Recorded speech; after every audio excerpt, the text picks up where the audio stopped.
Alice's Adventures in Wonderland by Lewis Carroll. Proem. 'Tis 2 years since Carroll's art with topsy-turvy magic sent Alice wandering through a part half comic and half tragic. Enchanting Alice, black and white has made your deeds perennial, and naught save chaos and old night can part you now from Tenniel. But still you are a type, and based in truth like Lear and Hamlet, and types may be redraped to taste in cloth of gold or camlet. Here comes a fresh costumier, then, that taste may gain a wrinkle from him who drew with such deft pen the rags of Rip Van Winkle. Austin Dobson. All in the golden afternoon full leisurely we glide, for both our oars with little skill by little arms are plied, while little hands make vain pretence our wanderings to guide. Ah, cruel three, in such an hour, beneath such dreamy weather, to beg a tale of breath too weak to stir the tiniest feather. Yet what can one poor voice avail against 3 tongues together? Imperious Prima flashes forth her edict to begin it. In gentler tone Secunda hopes there will be nonsense in it, while Tertia interrupts the tale not more than once a minute. Anon to sudden silence won, in fancy they pursue the dream-child moving through a land of wonders wild and new, in friendly chat with bird or beast, and half believe it true. And ever, as the story drained the wells of fancy dry, and faintly strove that weary one to put the subject by, the rest next time, it is next time, the happy voices cry. Thus grew the tale of Wonderland, thus slowly, one by one, its quaint events were hammered out, and now the tale is done, and home we steer a merry crew beneath the setting sun. Alice a childish story take, and with a gentle hand lay it where childhood's dreams are twined in memory's mystic band, like pilgrim's withered wreath of flowers plucked in a far-off land. Chapter 1. Down the Rabbit Hole. Alice was beginning to get very tired of sitting by her sister on the bank, and of having nothing to do. Once or twice she had peeped into the book her sister was reading, but it had no pictures or conversations in it. And what is the use of a book, thought Alice, without pictures or conversations? So she was considering in her own mind, as well as she could, for the hot day made her feel very sleepy and stupid, whether the pleasure of making a daisy chain would be worth the trouble of getting up and picking the daisies, when suddenly a white rabbit with pink eyes ran close by her. There was nothing so very remarkable in that, nor did Alice think it so very much out of the way to hear the rabbit say to itself, oh dear, I shall be too late." When she thought it over afterwards, it occurred to her that she ought to have wondered at this, but at the time it all seemed quite natural. But when the rabbit actually took a watch out of its waistcoat pocket and looked at it, and then hurried on, Alice started to her feet, for it flashed across her mind that she had never before seen a rabbit with either a waistcoat pocket or a watch to take out of it, and burning with curiosity she ran across the field after it, and was just in time to see it pop down a large rabbit-hole under the hedge. In another moment down went Alice after it, never once considering how in the world she was to get out again. The rabbit-hole went straight on like a tunnel for some way, and then dipped suddenly down, so suddenly that Alice had not a moment to think about stopping herself before she found herself falling down what seemed to be a very deep well. Either the well was very deep, or she fell very slowly, for she had plenty of time as she went down to look about her, and to wonder what was going to happen next. First she tried to look down and make out what she was coming to, but it was too dark to see anything. Then she looked at the sides of the well and noticed that they were filled with cupboards and bookshelves. Here and there she saw maps and pictures hung upon pegs. She took down a jar from one of the shelves as she passed it. It was labelled Orange Marmalade, but to her disappointment it was empty. She did not like to drop the jar for fear of killing somebody underneath, so managed to put it into one of the cupboards as she fell past it. "Well," thought Alice to herself, "after such a fall as this I shall think nothing of tumbling downstairs. How brave they'll all think of me at home! Why, I wouldn't say anything about it, even if I fell off the top of the house," which was very likely true. Down, down, down. Would the fall never come to an end? "I wonder how many miles I've fallen by this time," she said aloud. "I must be getting somewhere near the centre of the earth. Let me see, that would be 4,000 miles down, I think." For you see, Alice had learnt several things of this sort in her lessons in the schoolroom, and though this was not a very good opportunity for showing off her knowledge, as there was no one to listen to her, still it was good practice to say it over. "Yes, that's about the right distance, but then I wonder what latitude or longitude I've got to." Alice had no idea what latitude was, or longitude either, but thought they were nice grand words to say. Presently she began again. "I wonder if I shall fall right through the earth. How funny it'll seem to come out among the people that walk with their heads downwards. The antipathies, I think." She was rather glad there was no one listening this time, as it didn't sound at all the right word. "But I shall have to ask them what the name of the country is, you know. Please, ma'am, is this New Zealand or Australia?" And she tried to curtsy as she spoke. Fancy curtsying as you're falling through the air. Do you think you could manage it? And what an ignorant little girl she'll think me. No, it'll never do to ask. Perhaps I shall see it written up somewhere. Down, down, down. There was nothing else to do, so Alice soon began talking again. "Dinah will miss me very much tonight, I should think." Dinah was the cat. "I hope they'll remember her saucer of milk at tea-time. Dinah, my dear, I wish you were here down with me. There are no mice in the air, I'm afraid, but you might catch a bat, and that's very like a mouse, you know. But do cats eat bats, I wonder?" And here Alice began to get rather sleepy, and went on saying to herself, in a dreamy sort of way, "Do cats eat bats? Do cats eat bats? And sometimes, do bats eat cats?" For you see, as she couldn't answer either question, it didn't much matter which way she put it. She felt that she was dozing off, and had just begun to dream that she was walking hand in hand with Dinah, and saying to her very earnestly, "Now, Dinah, tell me the truth. Did you ever eat a bat?" When suddenly, thump! Thump! Down she came upon a heap of sticks and dry leaves, and the fall was over. Alice was not a bit hurt, and she jumped up onto her feet in a moment. She looked up, but it was all dark overhead. Before her was another long passage, and the White Rabbit was still in sight, hurrying down it. There was not a moment to be lost. Away went Alice like the wind, and was just in time to hear it say, as it turned a corner, "Oh, my ears and whiskers, how late it's getting!" She was close behind it when she turned the corner, but the rabbit was no longer to be seen. She found herself in a long, low hall, which was lit up by a row of lamps hanging from the roof. There were doors all around the hall, but they were all locked, and when Alice had been all the way down one side and up the other, trying every door, she walked sadly down the middle, wondering how she was ever to get out again. Suddenly she came upon a little three-legged table, all made of solid glass. There was nothing on it but a tiny golden key, and Alice's first idea was that this might belong to one of the doors of the hall. But alas, either the locks were too large, or the key was too small, but at any rate it would not open any of them. However, on the second time around, she came upon a low curtain she had not noticed before, and behind it was a little door about 15 inches high. She tried the little golden key in the lock, and to her great delight it fitted. Alice opened the door, and found that it led into a small passage, not much larger than a rat-hole. She knelt down, and looked along the passage into the loveliest garden you ever saw. How she longed to get out of that dark hall, and wander about among those beds of bright flowers and those cool fountains.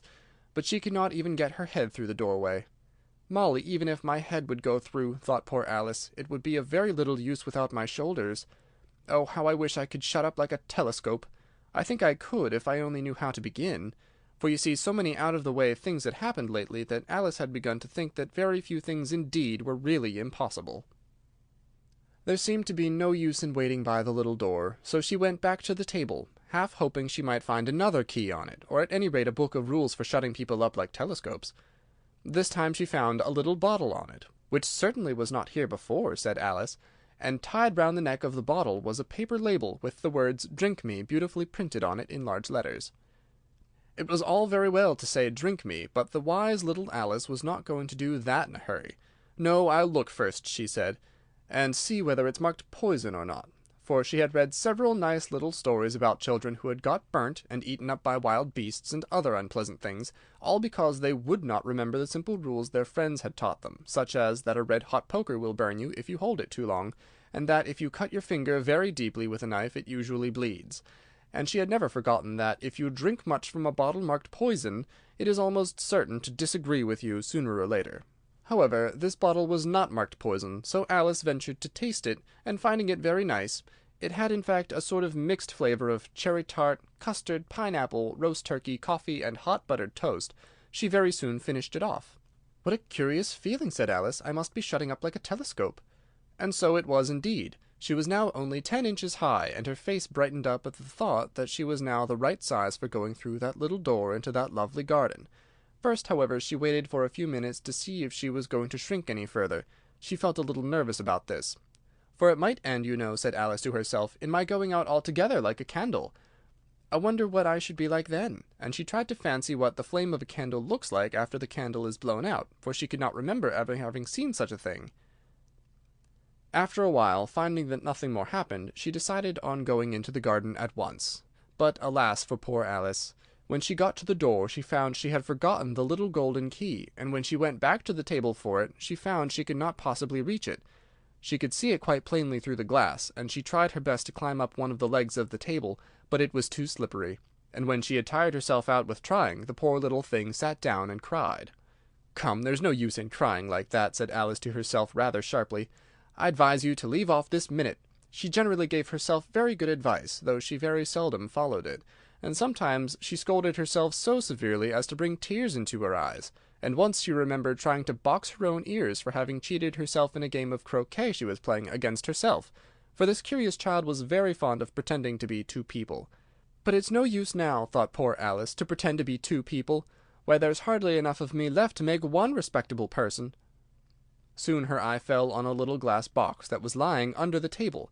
She opened it, and found in it a very small cake, on which the words "Eat me" were beautifully marked in currants.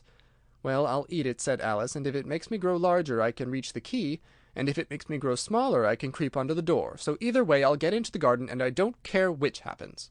She ate a little bit, and said anxiously to herself, "Which way, which way?"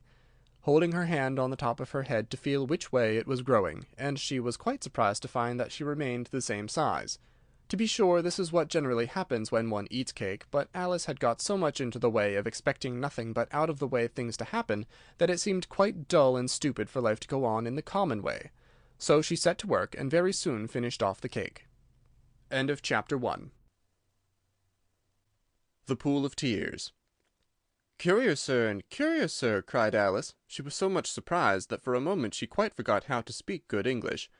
"Now I'm opening out like the largest telescope that ever was. Good-bye, feet."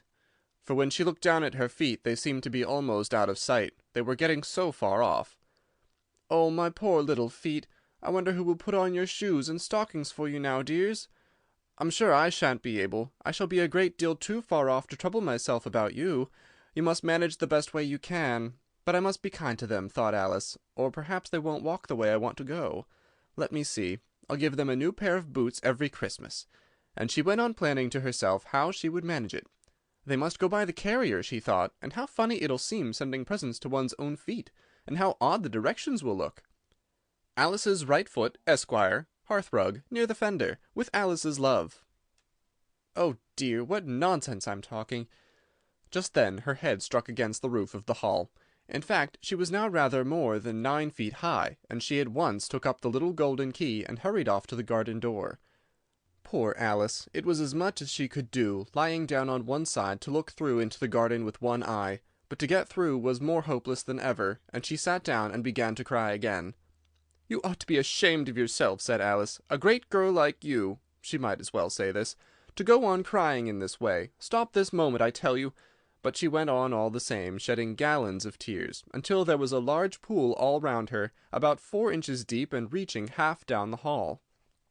After a time she heard a little pattering of feet in the distance, and she hastily dried her eyes to see what was coming. It was the White Rabbit returning, splendidly dressed, with a pair of white kid gloves in one hand, and a large fan in the other. He came trotting along in a great hurry, muttering to himself as he came, "Oh, the Duchess, the Duchess! Won't she be savage if I've kept her waiting?" Alice felt so desperate that she was ready to ask help of anyone, so when the rabbit came near her she began in a low timid voice, "If you please, sir—" The rabbit started violently, dropping the white kid gloves and the fan, and scurried away into the darkness as hard as he could go. Alice took up the fan and gloves, and as the hall was very hot she kept fanning herself all the time she went on talking. "Dear, dear, how queer everything is to-day, and yesterday things went on just as usual. I wonder if I've been changed during the night. Let me think. Was I the same when I got up this morning? I almost think I can remember feeling a little different, but if I'm not the same, the next question is, who in the world am I? Ah, that's a great puzzle." And she began thinking over all the children she knew that were of the same age as herself, to see if she could have been changed for any of them. "I'm sure I'm not Ada," she said, "for her hair goes in such long ringlets, and mine doesn't go in ringlets at all. And I'm sure I can't be Mabel, for I know all sorts of things, and she knows such very little. Besides, she's she, and I'm I. And oh dear, how puzzling it all is. I'll try if I know all the things I used to know. Let me see. 4 times 5 is 12, and 4 times 6 is 13, and 4 times 7 is... Oh dear, I shall never get to 20 at that rate. However, the multiplication table doesn't signify. Let's try geography. London is the capital of Paris, and Paris is the capital of Rome, and Rome... No, that's all wrong, I'm certain. I must have been changed from Mabel. I'll try and say how doth the little. And she crossed her hands on her lap as if she were saying lessons, and began to repeat it, but her voice sounded hoarse and strange, and the words did not come the same as they used to do. How doth the little crocodile improve his shining tail, and pour the waters of the Nile on every golden scale? How cheerfully he seems to grin, how neatly spreads his claws, and welcomes little fishes in with gently smiling jaws. I'm sure those are not the right words, said poor Alice, and her eyes filled with tears again as she went on. I must be Mabel after all, and I shall have to go and live in that poky little house, and have next to no toys to play with, and oh, ever so many lessons to learn. No, I've made up my mind about it. If I'm Mabel, I'll stay down here. It'll be no use their putting their heads down and saying, Come up again, dear. I shall only look up and say, Who am I then? Tell me that first, and then if I like being that person, I'll come up. If not, I'll stay down here till I'm someone else. But oh dear, cried Alice with a sudden burst of tears, I do wish they would put their heads down. I am so very tired of being all alone here. As she said this, she looked down at her hands, and was surprised to see that she had put on one of the rabbit's little white kid gloves while she was talking. How can I have done that? She thought. I must be growing small again. She got up and went to the table to measure herself by it, and found that, as nearly as she could guess, she was now about 2 feet high, and was going on shrinking rapidly. She soon found out that the cause of this was the fan she was holding, and she dropped it hastily just in time to avoid shrinking away altogether. That was a narrow escape, said Alice, a good deal frightened at the sudden change, but very glad to find herself still in existence. And now for the garden. And she ran with all speed back to the little door. But alas, the little door was shut again, and the little golden key was lying on the glass table as before. And things are worse than ever, thought the poor child, for I never was so small as this before, never, and I declare it's too bad that it is. As she said these words, her foot slipped, and in another moment, splash, she was up to her chin in salt water. Her first idea was that she had somehow fallen into the sea, and in that case I can go back by railway, she said to herself. Alice had been to the seaside once in her life, and had come to the general conclusion that wherever you go to on the English coast, you find a number of bathing machines in the sea, some children digging in the sand with wooden spades, then a row of lodging-houses, and behind them a railway station. However, she soon made out that she was in the pool of tears, which she had wept when she was 9 feet high. I wish I hadn't cried so much, said Alice, as she swam about, trying to find her way out. I shall be punished for it now, I suppose, by being drowned in my own tears. That will be a queer thing, to be sure. However, everything is queer to-day. Just then she heard something splashing about in the pool a little way off, and she swam nearer to make out what it was. At first she thought it must be a walrus or hippopotamus, but then she remembered how small she was now, and soon she made out that it was only a mouse that had slipped in like herself. Would it be of any use now, thought Alice, to speak to this mouse? Everything is so out of the way down here that I should think very likely that it can talk. At any rate, there's no harm in trying. So she began. "O Mouse, do you know the way out of this pool? I am very tired of swimming about here. O Mouse." Alice thought this must be the right way of speaking to a mouse. She had never done such a thing before, but she remembered having seen in her brother's Latin grammar, "A mouse, of a mouse, to a mouse, a mouse, O Mouse." The mouse looked at her rather inquisitively, and seemed to her to wink with one of its little eyes, but it said nothing. "Perhaps it doesn't understand English," thought Alice. "I dare say it's a French mouse come over with William the Conqueror," for with all her knowledge of history, Alice had no very clear notion how long ago anything had happened. So she began again, "Wheels machat," which was the first sentence in her French lesson book. The mouse gave a sudden leap out of the water, and seemed to quiver all over with fright. "Oh, I beg your pardon," cried Alice hastily, afraid that she had hurt the poor animal's feelings. "I quite forgot you didn't like cats." "Not like cats!" cried the mouse in a shrill, passionate voice. "Would you like cats if you were me?" "Well, perhaps not," said Alice in a soothing tone. "Don't be angry about it, and yet I wish I could show you our cat Dinah. I think you'd take a fancy to cats if you could only see her. She's such a dear, quiet thing." Alice went on, half to herself, as she swam lazily about in the pool.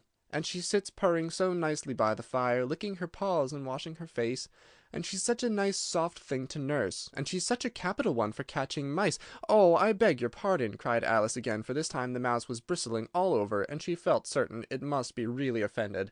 "We won't talk about her any more if you'd rather not." "We, indeed!" cried the mouse, who was trembling down to the end of his tail. "As if I would talk on such a subject! Our family has always hated cats. Nasty, low, vulgar things. Don't let me hear the name again." "I won't, indeed," said Alice, in a great hurry to change the subject of conversation. Are you fond of dogs?" The mouse did not answer, so Alice went on eagerly. "There's such a nice little dog near our house I should like to show you. A little bright-eyed terrier, you know, with, oh, such long curly brown hair, and it'll fetch things when you throw them, and it'll sit up and beg for its dinner, and all sorts of things. I can't remember half of them. And it belongs to a farmer, you know, and he says it's so useful, it's worth £100. He says it kills all the rats, and—" "Oh, dear!" cried Alice in a sorrowful tone. "I'm afraid I've offended it again." For the mouse was swimming away from her as hard as it could go, and making quite a commotion in the pool as it went. So she called softly after it, "Mouse dear, do come back again, and we won't talk about cats or dogs either, if you don't like them." When the mouse heard this, it turned round and swam slowly back to her. Its face was quite pale, with passion, Alice thought, and it said in a low trembling voice, "Let us get to the shore, and then I'll tell you my history, and you'll understand why it is I hate cats and dogs." It was high time to go, for the pool was getting quite crowded with the birds and animals that had fallen into it. There were a duck and a dodo, a lory and an eaglet, and several other curious creatures. Alice led the way, and the whole party swam to the shore. End of Chapter 2. A Caucus Race and a Long Tail. They were indeed a queer-looking party that assembled on the bank, the birds with draggled feathers, the animals with their fur clinging close to them, and all dripping wet, cross, and uncomfortable. The first question, of course, was how to get dry again.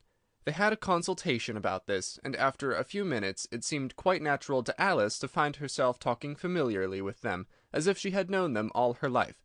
Indeed, she had quite a long argument with the lory, who at last turned sulky, and would only say, "I'm older than you, and must know better." And this Alice would not allow without knowing how old it was, and as the lory positively refused to tell its age, there was no more to be said. At last, the mouse, who seemed to be a person of authority among them, called out, "Sit down, all of you, and listen to me. I'll soon make you dry enough." They all sat down at once, in a large ring, with the mouse in the middle. Alice kept her eyes anxiously fixed on it, for she felt sure she would catch a bad cold if she did not get dry very soon. "Ahem!" said the mouse with an important air. "Are you all ready? This is the driest thing I know. Silence all round, if you please. William the Conqueror, whose cause was favored by the Pope, was soon submitted to by the English, who wanted leaders, and had been of late much accustomed to usurpation and conquest. Edwin and Morcar, the Earls of Mercia and Northumbria—" "Ah!" said the lory with a shiver. "I beg your pardon," said the mouse, frowning, but very politely. "Did you speak?" "Not I," said the lory hastily. "I thought you did," said the mouse. "I proceed. Edwin and Morcar, the Earls of Mercia and Northumbria, declared for him, and even Stigand, the patriotic Archbishop of Canterbury, found it advisable—" "Found what?" said the duck. "Found it," the mouse replied rather crossly. "Of course you know what it means." "I know what it means well enough when I find a thing," said the duck. "It's generally a frog or a worm. The question is, what did the Archbishop find?"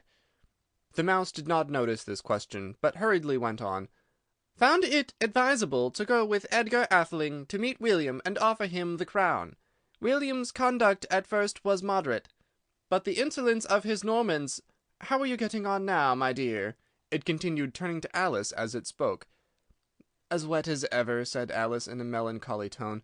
"Doesn't seem to dry me at all."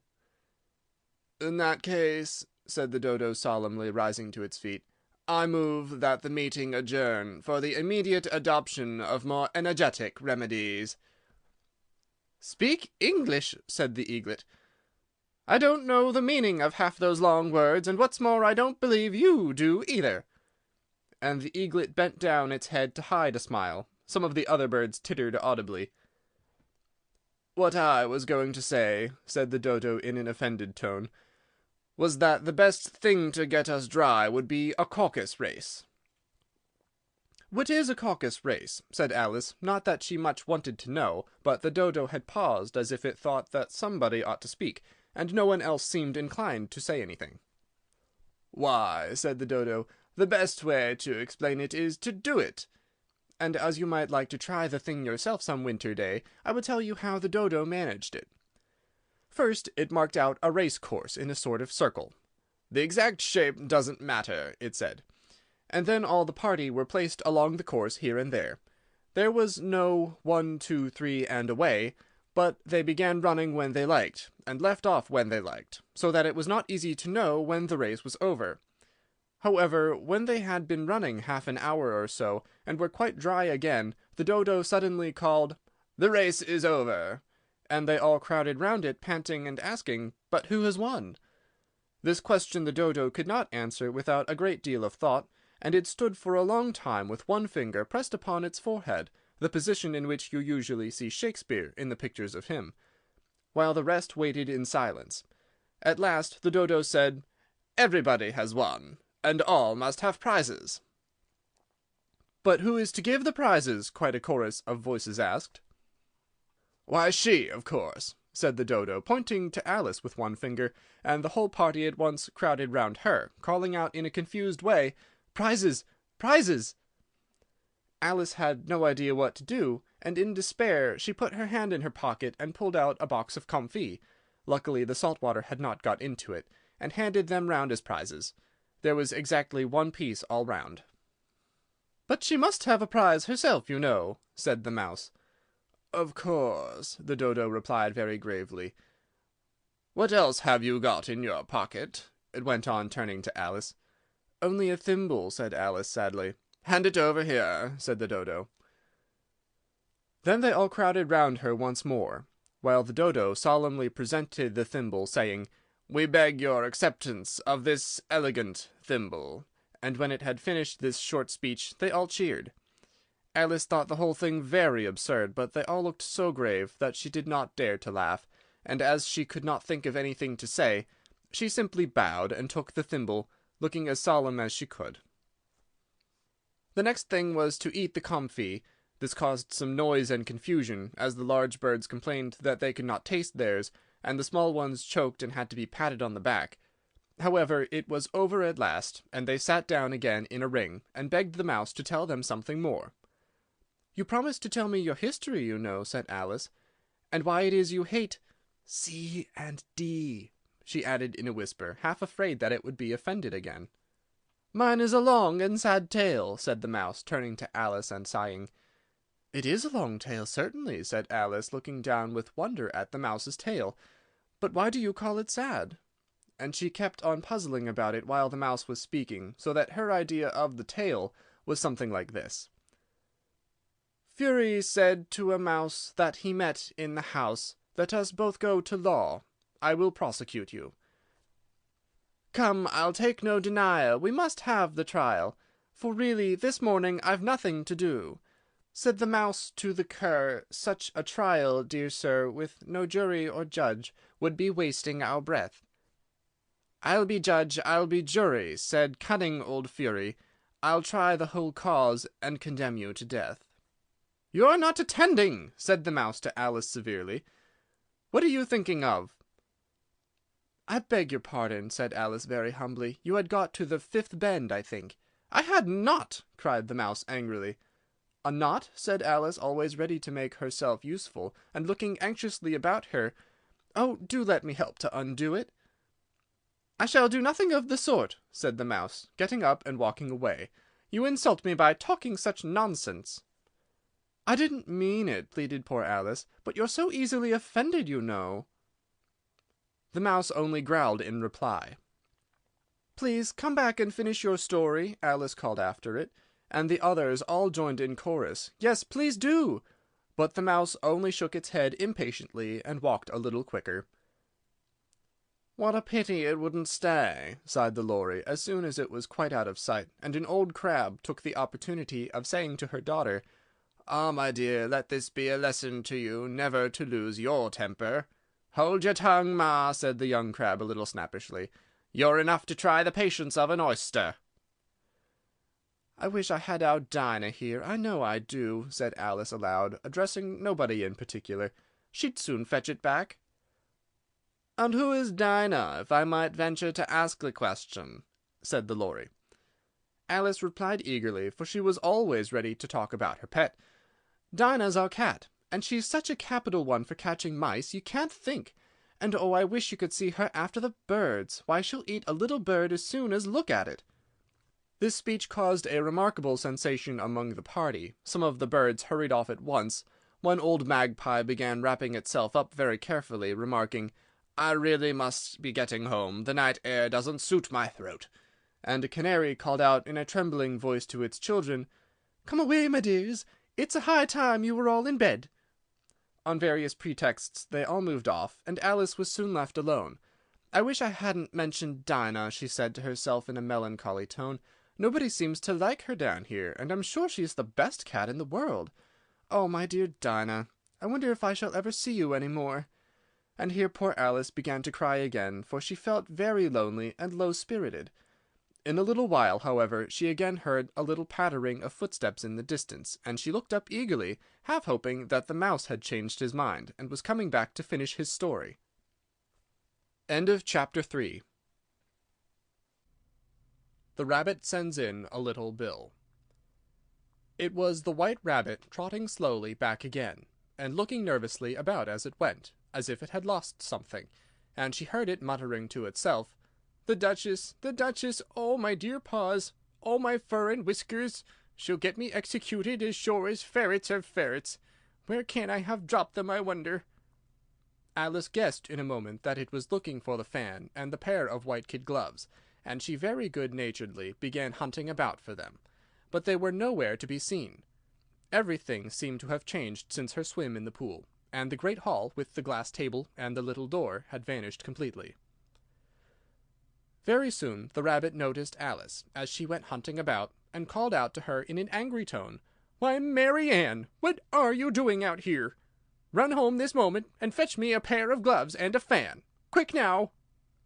And Alice was so much frightened that she ran off at once in the direction it pointed to, without trying to explain the mistake it had made. "He took me for his housemaid," she said to herself as she ran. "How surprised he'll be when he finds out who I am! But I'd better take him his fan and gloves. That is, if I can find them." As she said this, she came upon a neat little house, on the door of which was a bright brass plate with the name W. Rabbit engraved upon it. She went in without knocking, and hurried upstairs, in great fear lest she should meet the real Mary Ann, and be turned out of the house before she had found the fan and gloves. "How queer it seems," Alice said to herself, "to be going messages for a rabbit. I suppose Dinah'll be sending me on messages next," and she began fancying the sort of thing that would happen. "Miss Alice, come here directly, and get ready for your walk. Coming in a minute, nurse, but I've got to watch this mouse hole till Dinah comes back, and see that the mouse doesn't get out. Only I don't think," Alice went on, "that they'd let Dinah stop in the house if it began ordering people about like that." By this time she had found her way into a tidy little room with a table in the window, and on it, as she had hoped, a fan and 2 or 3 pairs of tiny white kid gloves. She took up the fan and a pair of the gloves, and was just going to leave the room when her eye fell upon a little bottle that stood near the looking-glass. There was no label this time with the words "Drink me," but nevertheless she uncorked it and put it to her lips. "I know something interesting is sure to happen," she said to herself, "whenever I eat or drink anything, so I'll just see what this bottle does. I do hope it will make me grow large again, for really I'm quite tired of being such a tiny little thing." It did so indeed, and much sooner than she had expected. Before she had drunk half the bottle, she found her head pressing against the ceiling, and had to stoop to save her neck from being broken. She hastily put down the bottle, saying to herself, "That's quite enough. I hope I shan't grow any more. As it is, I can't get out at the door. I do wish I hadn't drunk quite so much." Alas, it was too late to wish that. She went on growing, and very soon had to kneel down on the floor. In another minute there was not even room for this, and she tried the effect of lying down with one elbow against the door, and the other arm curled round her head. Still she went on growing, and as a last resource she put one arm out of the window and one foot up the chimney, and said to herself, "Now I can do no more, whatever happens. What will become of me?" Luckily for Alice, the little magic bottle had now had its full effect, and she grew no larger. Still it was very uncomfortable, and as there seemed to be no sort of chance of her ever getting out of the room again, no wonder she felt unhappy. It was much pleasanter at home, thought poor Alice, when one wasn't always growing larger and smaller, and being ordered about by mice and rabbits. I almost wish I hadn't gone down that rabbit-hole. And yet it's rather curious, you know, this sort of life. I do wonder what can have happened to me. When I used to read fairy tales, I fancied that kind of thing never happened, and now here I am in the middle of one. There ought to be a book written about me, that there ought, and when I grow up I'll write one. But I'm grown up now," she added in a sorrowful tone. "At least there's no room to grow up any more here." "But then," thought Alice, "shall I never get any older than I am now? That'll be a comfort one way, never to be an old woman, but then always to have lessons to learn. Oh, I shouldn't like that." "Oh, you foolish Alice," she said to herself. "How can you learn lessons in here? Why, there's hardly room for you, and no room at all for any lessons books." And so she went on, taking first one side and then the other, and making quite a conversation of it altogether. But after a few minutes she heard a voice outside, and stopped to listen. "Mary Ann, Mary Ann," said the voice, "fetch me my gloves this moment." Then came a little pattering of feet on the stairs. Alice knew it was the rabbit coming to look for her, and she trembled till she shook the house, quite forgetting that she was now about 1,000 times as large as the rabbit, and had no reason to be afraid of it. Presently the rabbit came up to the door and tried to open it, but as the door opened inwards, and Alice's elbow was pressed hard against it, that attempt proved a failure. Alice heard it say to itself, "Then I'll go round and get in at the window." "That you won't," thought Alice, and after waiting till she fancied she heard the rabbit just under the window, she suddenly spread out her hand, and made a snatch in the air. She did not get hold of anything, but she heard a little shriek, and a fall, and a crash of broken glass, from which she concluded that it was just possible that it had fallen into a cucumber frame, or something of the sort. Next came an angry voice, the rabbit's. "Pat, Pat, where are you?" And then a voice she had never heard before. "Sure, and I'm here, digging for apples, your honour." "Digging for apples, indeed," said the rabbit angrily. "Here, come and help me out of this." Sounds of more broken glass. "Now tell me, Pat, what's that in the window?" "Sure, it's an arm, your honour." He pronounced it arum. "An arm, you goose! Who ever saw one that size? Why, it fills the whole window." "Sure it does, your honour, but it's an arm for all that." "Well, it's got no business there, at any rate. Go and take it away." There was a long silence after this, and Alice could only hear whispers now and then, such as, "Sure, I don't like it, your honour, at all, at all." "Do as I tell you, you coward." And at last she spread out her hand again, and made another snatch in the air. This time there were 2 little shrieks, and more sounds of broken glass. "What a number of cucumber frames there must be," thought Alice. "I wonder what they'll do next. As for pulling me out of the window, I only wish they could. I'm sure I don't want to stay in here any longer." She waited for some time without hearing anything more. At last came a rumbling of little cartwheels, and the sound of a good many voices all talking together. She made out the words, "Where's the other ladder? Why, I hadn't to bring but one. Bill's got the other. Bill, fetch it here, lad. Here, put 'em up at this corner. No, tie 'em together first. They don't reach half high enough yet. Oh, they'll do well enough. Don't be particular. Here, Bill, catch hold of this rope. Will the roof bear? Mind that loose slate. Oh, it's coming down. Heads below!" A loud crash. "Now, who did that?" "It was Bill, I fancy." "Who's to go down the chimney?" "Nay, I shan't. You do it." "That I won't, then. Bill's to go down." "Here, Bill, the master says you've to go down the chimney." "Oh, so Bill's got to come down the chimney, has he?" said Alice to herself. Why, they seem to put everything upon Bill. I wouldn't be in Bill's place for a good deal. This fireplace is narrow, to be sure, but I think I can cake a little." She drew her foot as far down the chimney as she could, and waited till she heard a little animal, she couldn't guess of what sort it was, scratching and scrambling about in the chimney close above her. Then, saying to herself, "This is Bill," she gave one sharp kick, and waited to see what would happen next. The first thing she heard was a general chorus of "There goes Bill!" Then the rabbit's voice alone, "Catch him, you by the hedge!" Then silence, and then another confusion of voices. "Hold up his head! Brandy now! Don't choke him! How was it, old fellow? What happened to you? Tell us about it." At last came a little feeble squeaking voice. "That's Bill," thought Alice. "Well, I hardly know. No more, thank'ee. I'm better now. But I'm a deal too flustered to tell you. All I know is something comes at me like a jack-in-the-box, and up I goes like a skyrocket." "So you did, old fellow," said the others.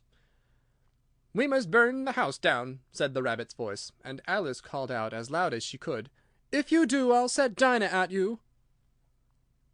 There was a dead silence instantly, and Alice thought to herself, "I wonder what they will do next. If they had any sense, they'd take the roof off."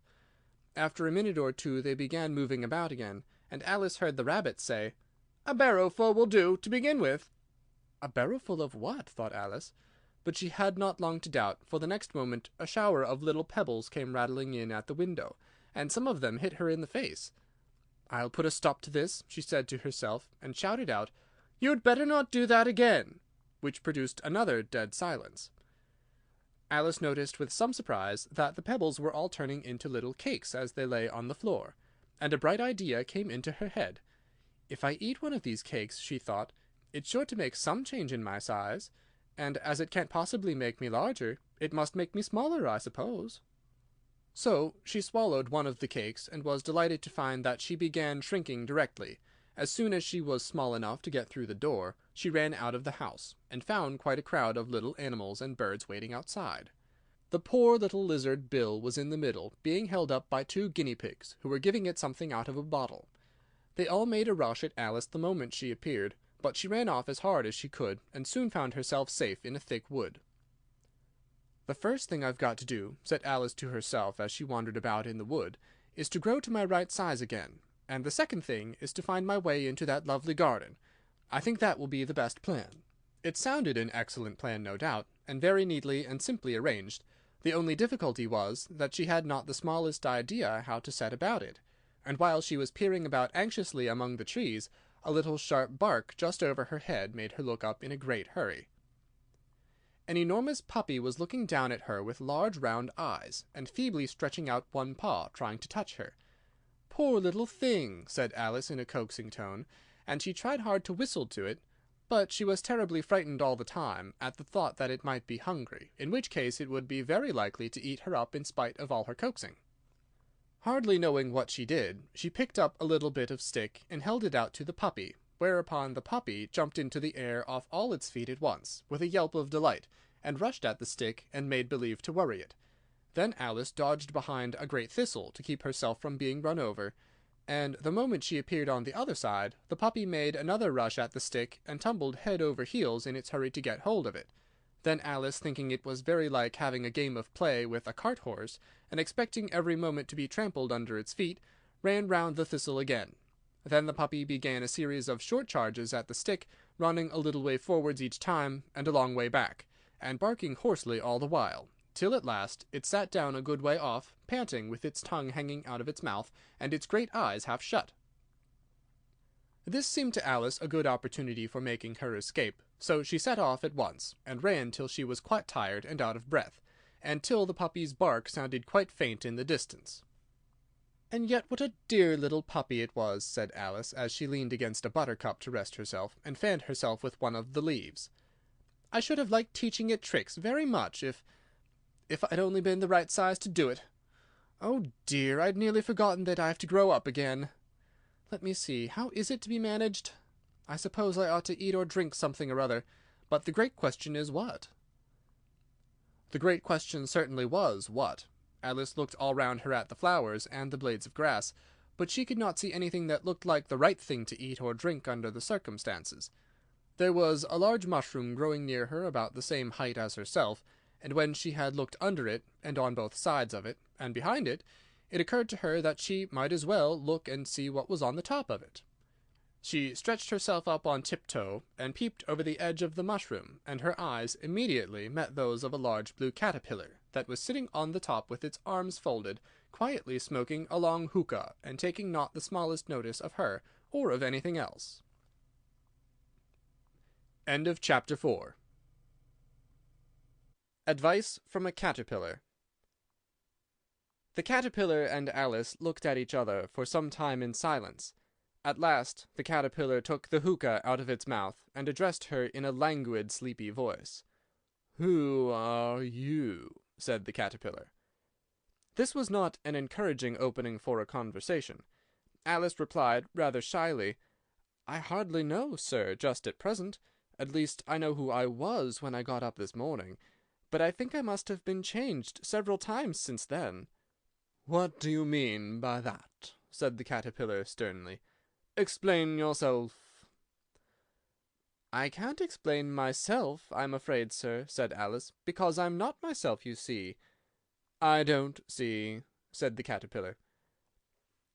"I'm afraid I can't put it more clearly," Alice replied very politely, "for I can't understand it myself to begin with, and being so many different sizes in a day is very confusing."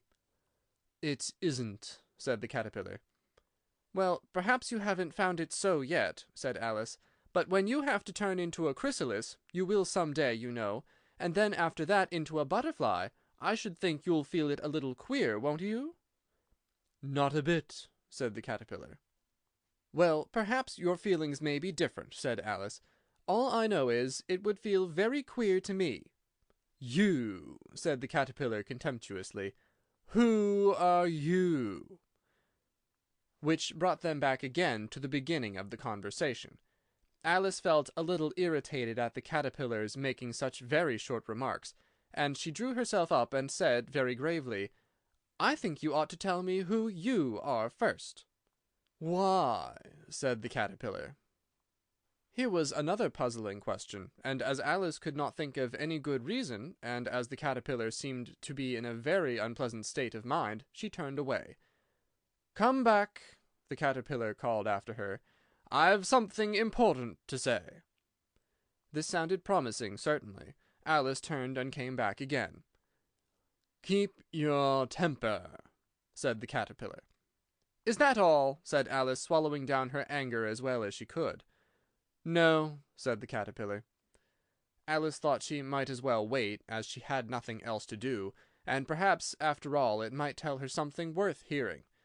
For some minutes it puffed away without speaking, but at last it unfolded its arms, took the hookah out of its mouth again, and said, "So you think you're changed, do you?" "I'm afraid I am, sir," said Alice. "I can't remember things as I used, and I don't keep the same size for 10 minutes together." "Can't remember what things?" said the caterpillar. "Well, I've tried to say, 'How doth the little busy bee?' but it all came different," Alice replied in a very melancholy voice. "Repeat, 'You are old Father William,'" said the caterpillar. Alice folded her hands and began. "You are old, Father William," the young man said, "and your hair has become very white. And yet you incessantly stand on your head. Do you think, at your age, it is right?" "In my youth," Father William replied to his son, "I feared it might injure the brain. But now that I'm perfectly sure I have none, why do I do it again and again?" "You are old," said the youth, "as I mentioned before, and have grown most uncommonly fat. Yet you turned a back somersault in at the door. Pray, what is the reason of that?" "In my youth," said the sage, as he shook his grey locks, "I kept all my limbs very supple. By the use of this ointment, 1 shilling the box. Allow me to sell you a couple." "You are old," said the youth, "and your jaws are too weak for anything tougher than suet. Yet you finished the goose with the bones and the beak. Pray, how did you manage to do it?" "In my youth," said his father, "I took to the law, and argued each case with my wife. and the muscular strength which it gave to my jaw has lasted the rest of my life." "You are old," said the youth. "One would hardly suppose that your eye was as steady as ever. Yet you balanced an eel on the end of your nose. What made you so awfully clever?" "I have answered 3 questions, and that is enough," said his father. "Don't give yourself airs. Do you think I can listen all day to such stuff? Be off, or I'll kick you downstairs." "That is not said right," said the caterpillar. "Not quite right, I'm afraid," said Alice timidly. "Some of the words have got altered." "It is wrong from beginning to end," said the caterpillar decidedly, and there was silence for some minutes. The caterpillar was the first to speak. "What size do you want to be?" it asked. "Oh, I'm not particular as to size," Alice hastily replied. "Only one doesn't like changing so often, you know." "I don't know," said the caterpillar. Alice said nothing. She had never been so much contradicted in all her life before, and she felt that she was losing her temper. "Are you content now?" said the caterpillar. "Well, I should like to be a little larger, sir, if you wouldn't mind," said Alice. 3 inches is such a wretched height to be." "It is a very good height indeed," said the caterpillar angrily, rearing itself upright as it spoke. It was exactly 3 inches high. "But I'm not used to it," pleaded poor Alice in a piteous tone, and she thought to herself, "I wish the creatures wouldn't be so easily offended." "You'll get used to it in time," said the caterpillar, and it put its hookah into its mouth and began smoking again. This time Alice waited patiently until it chose to speak again. In a minute or 2 the caterpillar took the hookah out of its mouth, and yawned once or twice, and shook itself. Then it got down off the mushroom, and crawled away into the grass, merely remarking as it went, "One side will make you grow taller, and the other side will make you grow shorter." "One side of what?" "The other side of what?" thought Alice to herself. "Of the mushroom," said the caterpillar, just as if she had asked it aloud, and in another moment it was out of sight. Alice remained looking thoughtfully at the mushroom for a minute, trying to make out which were the 2 sides of it, and as it was perfectly round, she found this a very difficult question. However, at last she stretched her arms round it as far as they would go, and broke off a bit of the edge with each hand. "And now which is which?" she said to herself, and nibbled a little of the right-hand bit to try the effect. The next moment she felt a violent blow underneath her chin. It had struck her foot. She was a good deal frightened by this very sudden change, but she felt that there was no time to be lost, and as she was shrinking rapidly, so she set to work at once to eat some of the other bit. Her chin was pressed so closely against her foot that there was hardly room to open her mouth, but she did it at last, and managed to swallow a morsel of the left-hand bit. "Come, my head's free at last," said Alice in a tone of delight, which changed into alarm in another moment, when she found that her shoulders were nowhere to be found. All she could see, when she looked down, was an immense length of neck, which seemed to rise like a stalk out of a sea of green leaves that lay far below her. "What can all that green stuff be?" said Alice. "And where have my shoulders got to? And oh, my poor hands! How is it I cannot see you?" She was moving them about as she spoke, but no result seemed to follow, except a little shaking among the distant green leaves. As there seemed to be no chance of getting her hands up to her head, she tried to get her head down to them, and was delighted to find that her neck would bend about easily in any direction, like a serpent. She had just succeeded in curving it down into a graceful zigzag, and was going to dive in among the leaves, which she found to be nothing but the tops of the trees under which she had been wandering, when a sharp hiss made her draw back in a hurry. A large pigeon had flown into her face, and was beating her violently with its wings. "Serpent!" screamed the pigeon. "I'm not a serpent," said Alice indignantly. "Let me alone." "Serpent, I say again!" repeated the pigeon, but in a more subdued tone, and added with a kind of a sob, "I've tried every way, and nothing seems to suit them." "I haven't the least idea what you're talking about," said Alice. "I've tried the roots of trees, and I've tried banks, and I've tried hedges," the pigeon went on, without attending to her, But those serpents! There's no pleasing them!" Alice was more and more puzzled, but she thought there was no use in saying anything more till the pigeon had finished. "As if it wasn't trouble enough hatching the eggs," said the pigeon, "but I must be on the lookout for serpents night and day. Why, I haven't had a wink of sleep these 3 weeks." "I'm very sorry you've been annoyed," said Alice, who was beginning to see its meaning. "And just as I'd taken the highest tree in the wood," continued the pigeon, raising its voice to a shriek, "and just as I was thinking I should be free of them at last, they must needs come wriggling down from the sky. Ugh, serpent!" "But I'm not a serpent, I tell you," said Alice. I'm a... "Well, what are you?" said the pigeon. "I can see you're trying to invent something." I'm a little girl," said Alice rather doubtfully, and she remembered the number of changes she had gone through that day. "A likely story indeed," said the pigeon in a tone of the deepest contempt. "I've seen a good many little girls in my time, but never one with such a neck as that. No, no, you are a serpent, and there's no use denying it.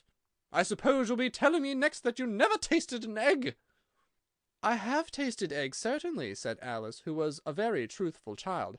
"But little girls eat eggs quite as much as serpents do, you know." "I don't believe it," said the pigeon. "But if they do, why, then they're a kind of serpent, that's all I can say."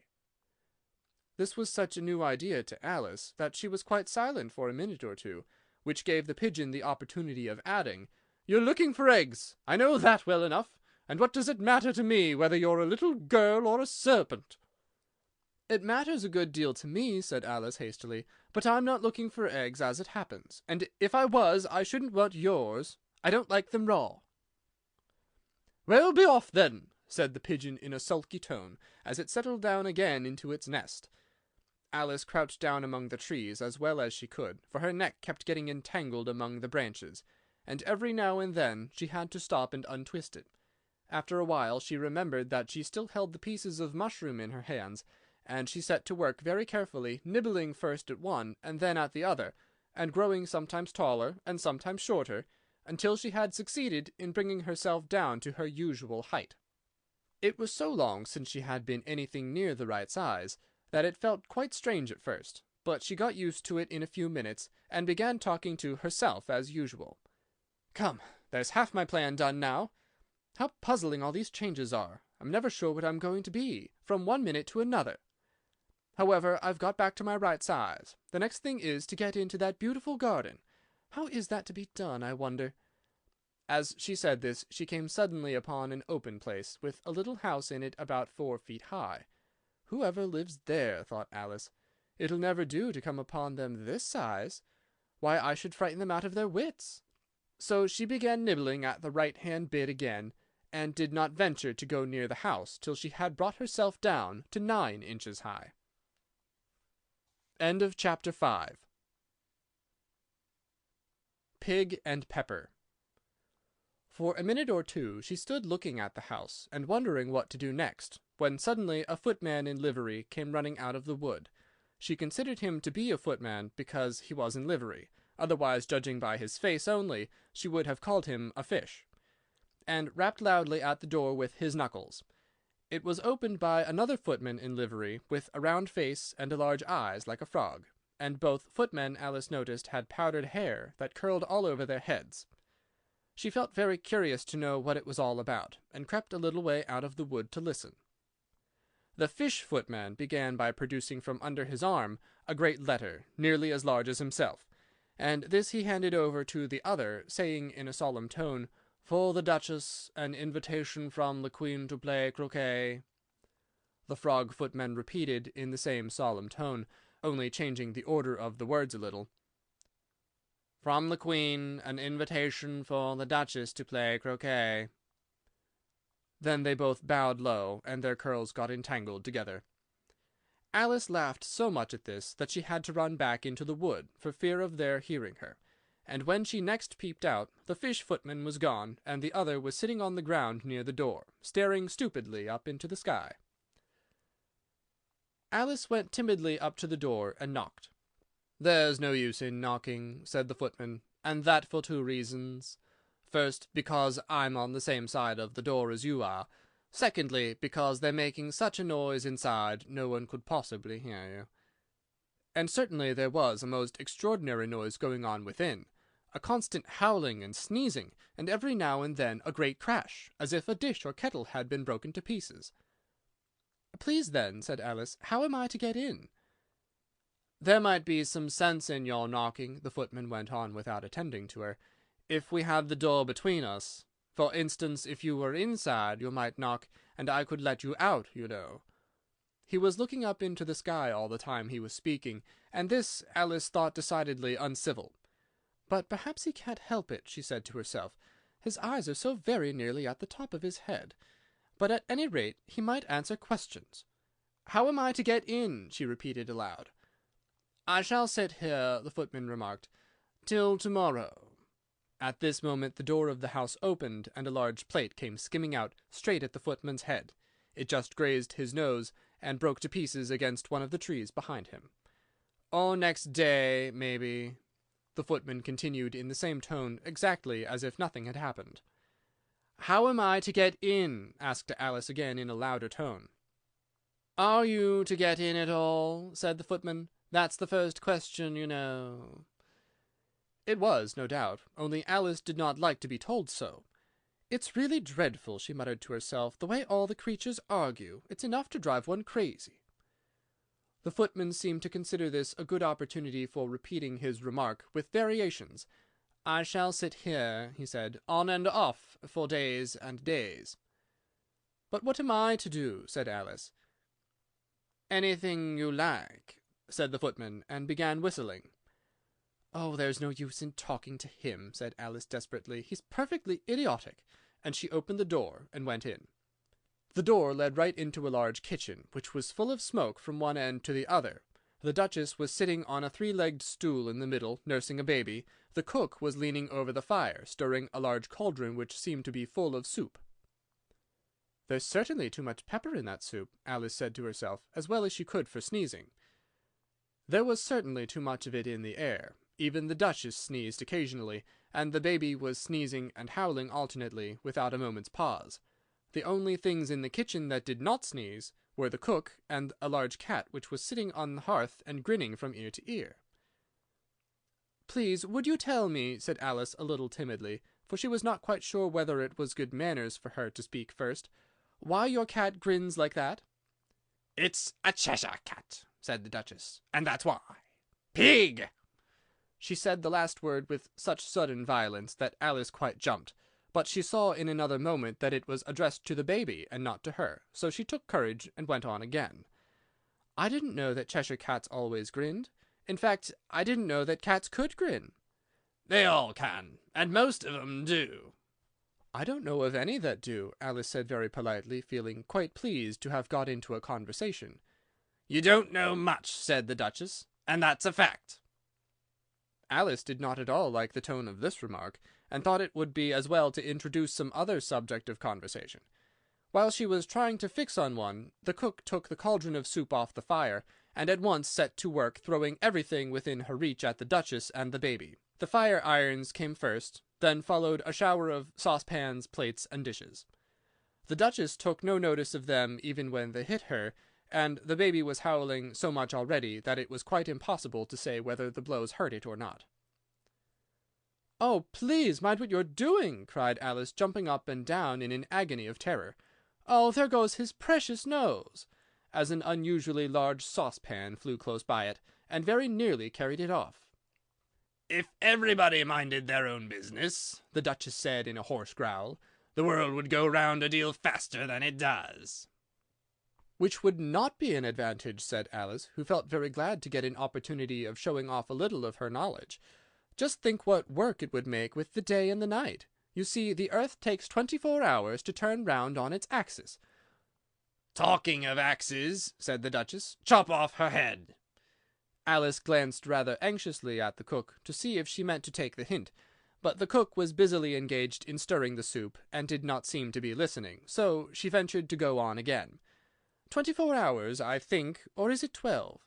"Oh, don't bother me," said the Duchess. "I never could abide figures."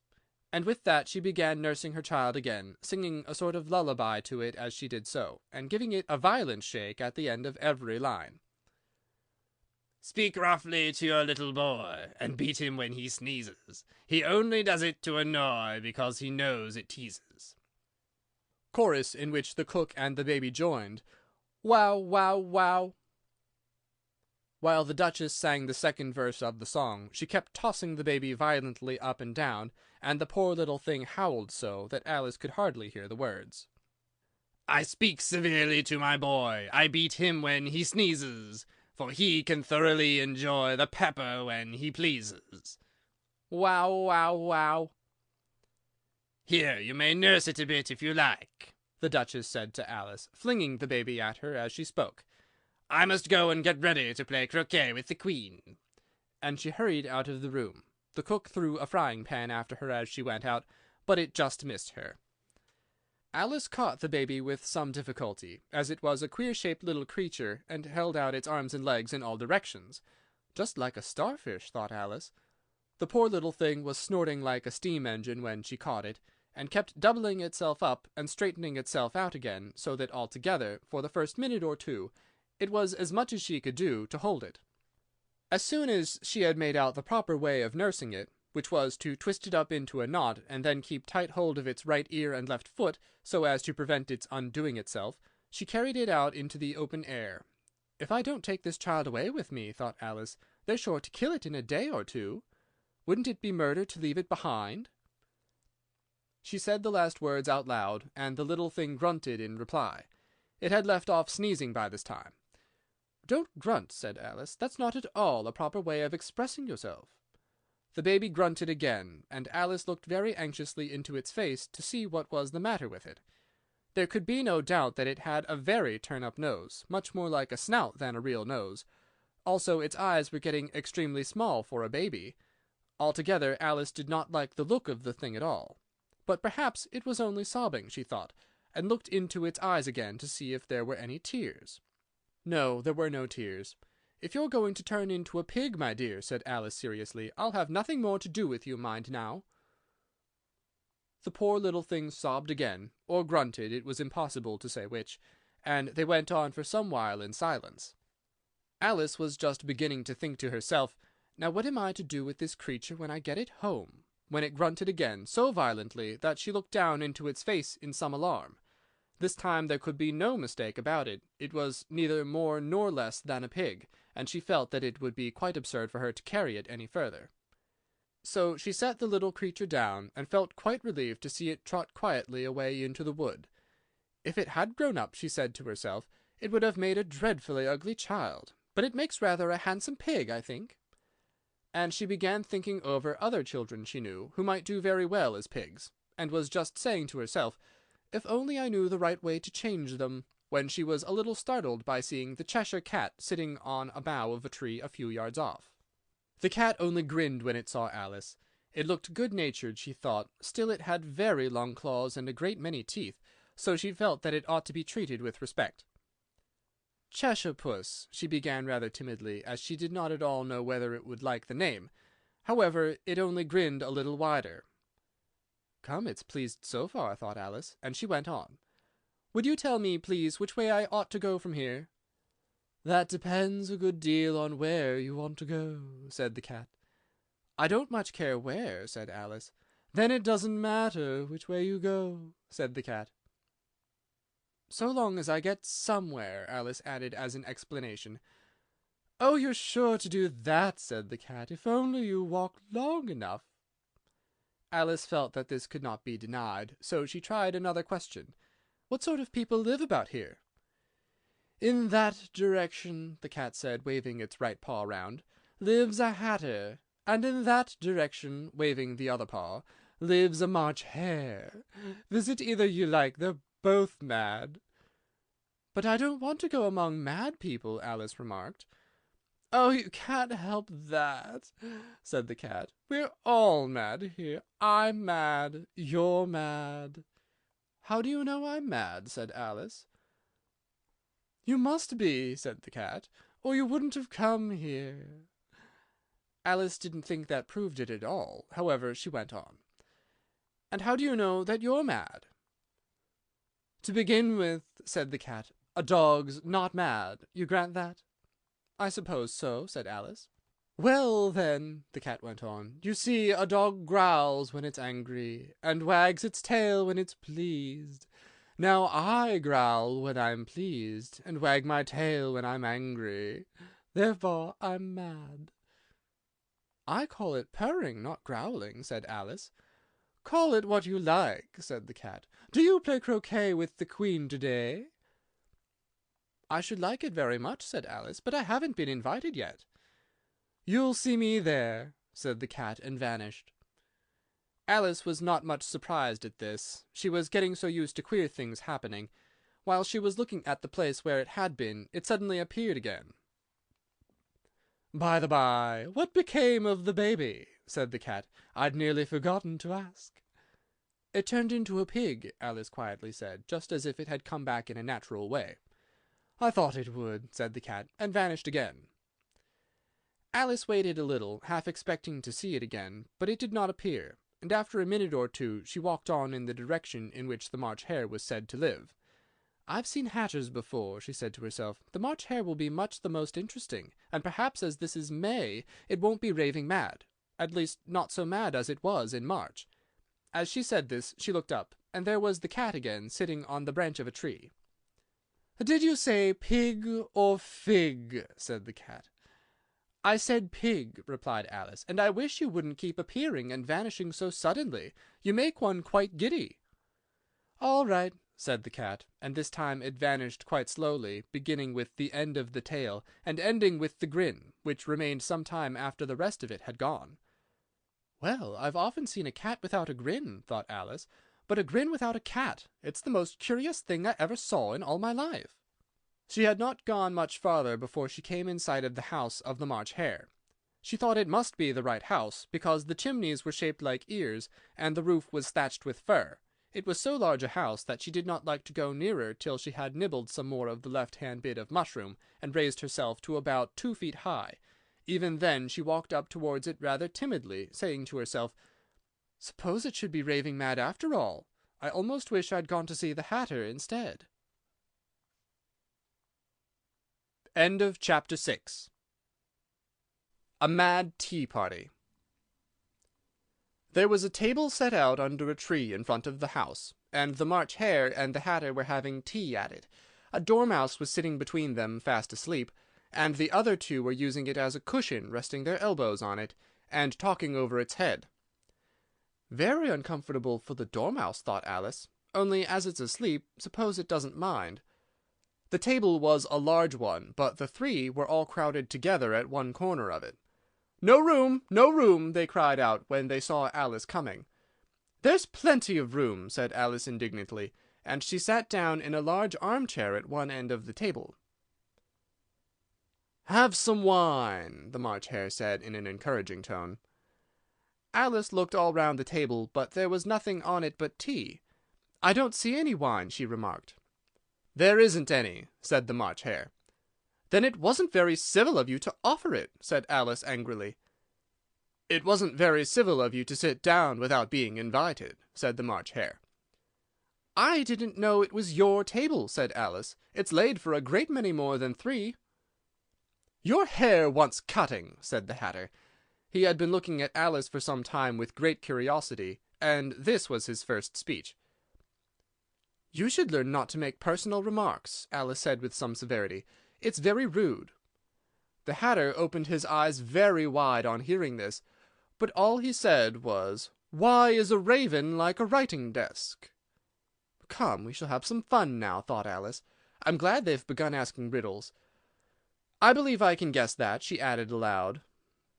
"Do you mean that you think you can find out the answer to it?" said the March Hare. "Exactly so," said Alice. "Then you should say what you mean," the March Hare went on. "I do," Alice hastily replied. At least I mean what I say. That's the same thing, you know." "Not the same thing a bit," said the Hatter. "Why, you might just as well say that I see what I eat is the same thing as I eat what I see." "You might just as well say," added the March Hare, "that I like what I get is the same thing as I get what I like." "You might just as well say," added the Dormouse, which seemed to be talking in his sleep, "that I breathe when I sleep is the same thing as I sleep when I breathe." "It is the same thing with you," said the Hatter, and here the conversation dropped, and the party sat silent for a minute, while Alice thought over all she could remember about ravens and writing desks, which wasn't much. The Hatter was the first to break the silence. "What day of the month is it?" he said, turning to Alice. He had taken his watch out of his pocket, and was looking at it uneasily, shaking it every now and then, and holding it to his ear. Alice considered a little, and then said, "The 4th." "2 days wrong," sighed the Hatter. "I told you butter would not suit the works," he added, looking angrily at the March Hare. "It was the best butter," the March Hare meekly replied. "Yes, but some crumbs must have got in as well," the Hatter grumbled. "You shouldn't have put it in with the bread knife." The March Hare took the watch and looked at it gloomily. Then he dipped it into his cup of tea, and looked at it again, but he could think of nothing better to say than his first remark. It was the best butter, you know. Alice had been looking over his shoulder with some curiosity. "What a funny watch," she remarked. "It tells the day of the month, and doesn't tell what o'clock it is." "Why shouldn't it?" muttered the Hatter. "Does your watch tell you what year it is?" "Of course not," Alice replied very readily. "But that's because it stays the same year for such a long time together." "Which is just the case with mine," said the Hatter. Alice felt dreadfully puzzled. The Hatter's remark seemed to have no meaning in it, and yet it was certainly English. "I don't quite understand," she said as politely as she could. "The Dormouse is asleep again," said the Hatter, and he poured a little hot tea upon its nose. The Dormouse shook its head impatiently, and said without opening its eyes, "Of course, of course. Just what I was going to remark myself." "Have you guessed the riddle yet?" the Hatter said, turning to Alice again. "No, I give it up," Alice replied. "What's the answer?" "I haven't the slightest idea," said the Hatter. "Nor I," said the March Hare. Alice sighed wearily. "I think you might do something better with the time," she said, "than wasting it asking riddles with no answers." "If you knew time as well as I do," said the Hatter, "you wouldn't talk about wasting it. It's him." "I don't know what you mean," said Alice. "Of course you don't," the Hatter said, tossing his head contemptuously. "I dare say you never spoke to time." "Perhaps not," Alice cautiously replied. "But I know I have to beat time when I learn music." "Ah, that accounts for it," said the Hatter. "He won't stand beating. Now, if you only kept on good terms with him, he'd do almost anything you liked with the clock. For instance, suppose it were 9 o'clock in the morning, just time to begin lessons, you'd only have to whisper a hint to time, and round goes the clock in a twinkling. 1:30, time for dinner." "I only wish it was," the March Hare said to itself in a whisper. "That would be grand, certainly," said Alice thoughtfully. "But then I shouldn't be hungry for it, you know." "Not at first, perhaps," said the Hatter, "but you could keep it to 1:30 as long as you liked." "Is that the way you manage?" Alice asked. The Hatter shook his head mournfully. "Not I," he replied. "We quarrelled last month, just before he went mad, you know," pointing with his teaspoon to the March Hare. "It was at the great concert given by the Queen of Hearts, and I had to sing, 'Twinkle, twinkle, little bat, how I wonder what you're at.' You know that song, perhaps?" "I've heard something like it," said Alice. "It goes on, you know," the Hatter continued, "in this way. Up above the world you fly, like a tea-tray in the sky. Twinkle, twinkle." Here the Dormouse shook itself and began singing in its sleep, "Twinkle, twinkle, twinkle, twinkle," and went on so long that they had to pinch it to make it stop. "Well, I'd hardly finished the first verse," said the Hatter, "when the Queen jumped up and bawled out, 'He's murdering the time! Off with his head!'" "How dreadfully savage!" exclaimed Alice. "And ever since that," the Hatter went on in a mournful tone, "he won't do a thing I ask. It's always 6 o'clock now." A bright idea came into Alice's head. "Is that the reason so many tea things are put out here?" she asked. "Yes, that's it," said the Hatter with a sigh. "It's always tea time, and we've no time to wash the things between whiles." "Then you keep moving round, I suppose," said Alice. "Exactly so," said the Hatter, "as the things get used up." "But what happens when you come to the beginning again?" Alice ventured to ask. "Suppose we change the subject," the March Hare interrupted, yawning. "I'm getting tired of this. I vote the young lady tells us a story." "I'm afraid I don't know one," said Alice, rather alarmed at the proposal. "Then the Dormouse shall!" they both cried. "Wake up, Dormouse!" and they pinched it on both sides at once. The Dormouse slowly opened his eyes. "I wasn't asleep," he said in a hoarse, feeble voice. "I heard every word you fellows were saying." "Tell us a story," said the March Hare. "Yes, please do," pleaded Alice. "And be quick about it," added the Hatter, "or you'll be asleep again before it's done." "Once upon a time there were 3 little sisters," the Dormouse began in a great hurry, "and their names were Elsie, Lacie, and Tilly, and they lived at the bottom of a well." "What did they live on?" said Alice, who always took a great interest in questions of eating and drinking. "They lived on treacle," said the Dormouse, after thinking a minute or two. "They couldn't have done that, you know," Alice gently remarked. "They'd have been ill." "So they were," said the Dormouse, "very ill." Alice tried a little to fancy to herself what such an extraordinary way of living would be like, but it puzzled her too much, so she went on. "But why did they live at the bottom of a well?" "Take some more tea," the March Hare said to Alice very earnestly. "I've had nothing yet," Alice replied in an offended tone, "so I can't take more." "You mean you can take less," said the Hatter. "It's very easy to take more than nothing." "Nobody asked your opinion," said Alice. "Who's making personal remarks now?" the Hatter asked triumphantly. Alice did not quite know what to say to this, so she helped herself to some tea and bread and butter, and then turned to the Dormouse and repeated her question. Why did they live at the bottom of a well? The Dormouse again took a minute or two to think about it, and then said, "It was a treacle well." "There's no such thing," Alice was beginning very angrily, but the Hatter and the March Hare went "Shh!" and the Dormouse sulkily remarked, "If you can't be civil, you'd better finish the story for yourself." "No, please go on," Alice said very humbly. "I won't interrupt you again. I dare say there may be one." "One, indeed," said the Dormouse indignantly. However, he consented to go on. "And so these 3 little sisters, they were learning to draw, you know." "What did they draw?" said Alice, quite forgetting her promise. "Treacle," said the Dormouse, without considering at all this time. "I want a clean cup," interrupted the Hatter. "Let's all move one place on." He moved as he spoke, and the Dormouse followed him. The March Hare moved into the Dormouse's place, and Alice, rather unwillingly, took the place of the March Hare. The Hatter was the only one who got any advantage from the change, and Alice was a good deal worse off than before, as the March Hare had just upset the milk jug into his plate.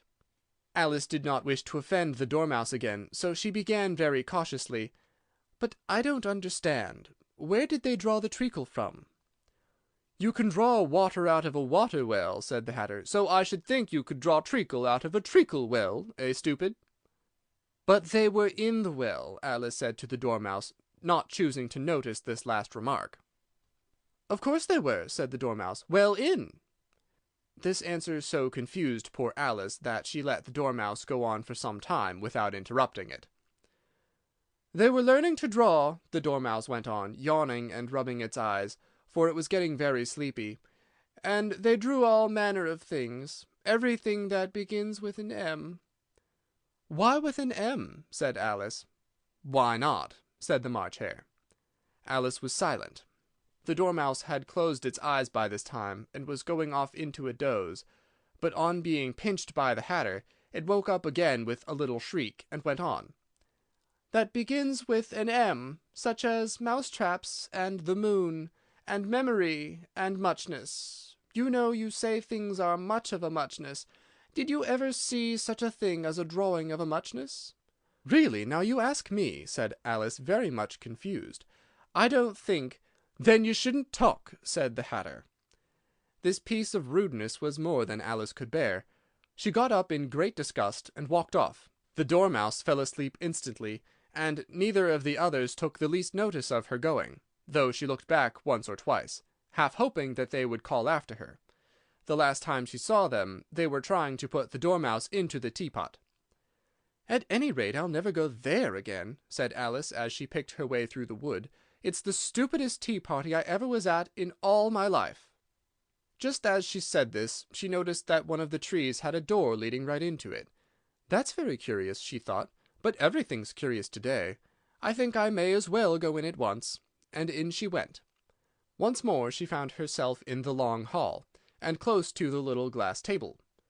"Now I'll manage better this time," she said to herself, and began by taking the little golden key, and unlocking the door that led into the garden. Then she set to work nibbling at the mushroom. She had kept a piece of it in her pocket, till she was about a foot high.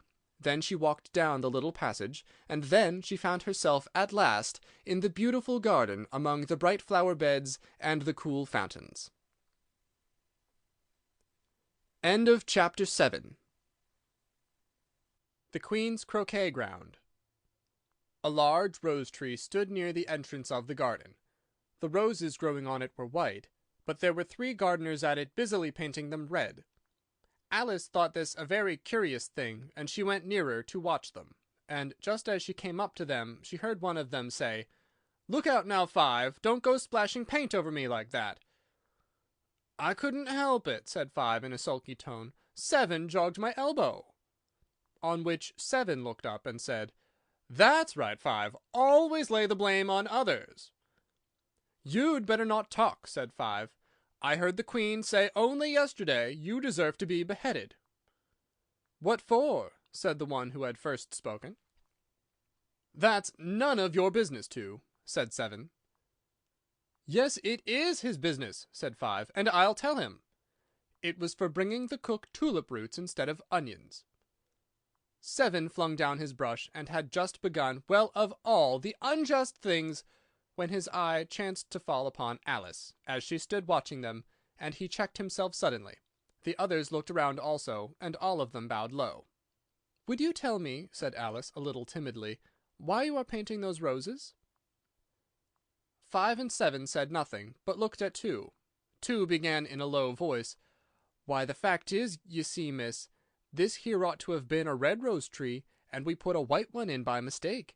And if the Queen was to find out, we should all have our heads cut off, you know. So you see, miss, we're doing our best afore she comes to—" At this moment, Five, who had been anxiously looking across the garden, called out, "The Queen! The Queen!" And the 3 gardeners instantly threw themselves flat upon their faces. There was a sound of many footsteps, and Alice looked round, eager to see the Queen. First came 10 soldiers carrying clubs. These were all shaped like the 3 gardeners, oblong and flat, with their hands and feet at the corners. Next, the 10 courtiers. These were ornamented all over with diamonds, and walked 2 and 2, as the soldiers did. After these came the royal children. There were 10 of them, and the little dears came jumping merrily along hand in hand, in couples. They were all ornamented with hearts. Next came the guests, mostly kings and queens, and among them Alice recognized the White Rabbit. It was talking in a hurried, nervous manner, smiling at everything that was said, and went by without noticing her. Then followed the Knave of Hearts, carrying the king's crown on a crimson velvet cushion, and last of all this grand procession came the King and Queen of Hearts. Alice was rather doubtful whether she ought not to lie down on her face like the 3 gardeners, but she could not remember ever having heard of such a rule at processions. And besides, what would be the use of a procession, thought she, if people had to lie down upon their faces, so that they couldn't see it? So she stood still where she was, and waited. When the procession came opposite to Alice, they all stopped and looked at her, and the Queen said severely, "Who is this?" She said it to the Knave of Hearts, who only bowed and smiled in reply. "Idiot!" said the Queen, tossing her head impatiently, and turning to Alice, she went on, "What's your name, child?"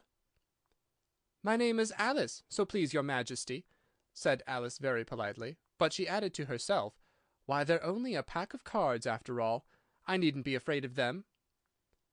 "And who are these?" said the Queen, pointing to the 3 gardeners who were lying round the rose-tree. For you see, as they were lying on their faces, and the pattern on their backs was the same as the rest of the pack, she could not tell whether they were gardeners, or soldiers, or courtiers, or 3 of her own children. "How should I know?" said Alice, surprised at her own courage. "It's no business of mine." The Queen turned crimson with fury, and after glaring at her for a moment like a wild beast, screamed, "Off with her head! Off!" "Nonsense!" said Alice very loudly and decidedly, and the Queen was silent. The King laid his hand upon her arm, and timidly said, "Consider, my dear, she is only a child." The Queen turned angrily away from him, and said to the Knave, "Turn them over." The Knave did so very carefully with 1 foot. "Get up!" said the Queen in a shrill, loud voice, and the 3 gardeners instantly jumped up and began bowing to the King, the Queen, the royal children, and everybody else. "Leave off that!" screamed the Queen. "You make me giddy." And then, turning to the rose-tree, she went on, "What have you been doing here?" "May it please your Majesty," said two, in a very humble tone, going down on one knee as he spoke, "we were trying—" "I see," said the Queen, who had meanwhile been examining the roses. "Off with their heads!" And the procession moved on, 3 of the soldiers remaining behind to execute the unfortunate gardeners, who ran to Alice for protection. "You shan't be beheaded," said Alice, and she put them into a large flower-pot that stood near. The 3 soldiers wandered about for a minute or 2, looking for them, and then quietly marched off after the others. "Are their heads off?" shouted the Queen. "Their heads are gone, if it please your Majesty," the soldiers shouted in reply. "That's right," shouted the Queen. "Can you play croquet?" The soldiers were silent, and looked at Alice, as the question was evidently meant for her. "Yes!" shouted Alice. "Come on, then!" roared the Queen, and Alice joined the procession, wondering very much what would happen next. It's a very fine day," said a timid voice at her side. She was walking by the White Rabbit, who was peeping anxiously into her face. "Very," said Alice. "Where is the Duchess?" "Hush, hush!" said the Rabbit in a low, hurried tone. He looked anxiously over his shoulder as he spoke, and then raised himself upon tiptoe, put his mouth close to her ear, and whispered, "She's under sentence of execution." "What for?" said Alice. "Did you say 'what a pity'?" the Rabbit asked. "No, I didn't," said Alice. "I don't think it's at all a pity. I said, 'what for?'" "She boxed the Queen's ears," the Rabbit began. Alice gave a little scream of laughter. "Oh, hush!" the Rabbit whispered in a frightened tone. "The Queen will hear you. You see, she came rather late, and the Queen said—" "Get to your places!" shouted the Queen in a voice of thunder, and people began running about in all directions, tumbling up against each other. However, they got settled down in a minute or 2, and the game began. Alice thought she had never seen such a curious croquet ground in all her life. It was all ridges and furrows. The balls were live hedgehogs, the mallets live flamingoes, and the soldiers had to double themselves up and to stand upon their hands and feet to make the arches. The chief difficulty Alice found at first was in managing her flamingo. She succeeded in getting its body tucked away, comfortably enough, under her arm, with its legs hanging down, but generally, just as she had got its neck nicely straightened out, and was going to give the hedgehog a blow with its head, it would twist itself round and look up in her face, with such a puzzled expression that she could not help bursting out laughing. And when she had got its head down, and was going to begin again, it was very provoking to find that the hedgehog had unrolled itself and was in the act of crawling away. Besides all this, there was generally a ridge or a furrow in the way wherever she wanted to send the hedgehog to, and as the doubled-up soldiers were always getting up and walking off to other parts of the ground, Alice soon came to the conclusion that it was a very difficult game indeed. The players all played at once without waiting for turns, quarrelling all the while, and fighting for the hedgehogs, and in a very short time the Queen was in a furious passion, and went stamping about and shouting, "Off with his head!" or "Off with her head!" about once in a minute. Alice began to feel very uneasy. To be sure, she had not as yet had any dispute with the Queen, but she knew that it might happen any minute. And then, thought she, what would become of me? They're dreadfully fond of beheading people here. The great wonder is that there's anyone left alive. She was looking about for some way of escape, and wondering whether she could get away without being seen, when she noticed a curious appearance in the air. It puzzled her very much at first, but after watching it a minute or two, she made it out to be a grin, and she said to herself, "It's the Cheshire Cat. Now I shall have somebody to talk to." "How are you getting on?" said the cat, as soon as there was mouth enough for it to speak with. Alice waited till the eyes had appeared, and then nodded. "It's no use speaking to it," she thought, "until its ears have come, or at least one of them." In another minute the whole head appeared, and then Alice put down her flamingo, and began an account of the game, feeling very glad she had some one to listen to her. The cat seemed to think that there was enough of it now in sight, and no more of it appeared. "I don't think they play at all fairly," Alice began in a rather complaining tone. "And they all quarrel so dreadfully one can't hear oneself speak, and they don't seem to have any rules in particular. At least, if there are, nobody attends to them. And you've no idea how confusing it is, all the things being alive. For instance, there's the arch I've got to go through next, walking about at the other end of the ground. And I should have croqueted the Queen's hedgehog just now, only it ran away when it saw mine coming." "How do you like the Queen?" said the cat in a low voice. "Not at all," said Alice. "She's so extremely—" Just then she noticed that the Queen was close behind her listening, so she went on, "likely to win, that it's hardly worth while finishing the game." The Queen smiled and passed on. "Who are you talking to?" said the King, coming up to Alice, and looking at the cat's head with great curiosity. "It's a friend of mine, a Cheshire Cat," said Alice. "Allow me to introduce it." "I don't like the look of it at all," said the King. "However, it may kiss my hand if it likes." "I'd rather not," the cat remarked. "Don't be impertinent," said the King, "and don't look at me like that." He got behind Alice as he spoke. "A cat may look at a king," said Alice. "I've read that in some book, but I don't remember where." "Well, it must be removed," said the King very decidedly, and he called to the Queen, who was passing at the moment. "My dear, I wish you would have this cat removed." The Queen had only one way of settling all difficulties, great or small. "Off with his head!" she said, without even looking round. "I'll fetch the executioner myself," said the King eagerly, and he hurried off.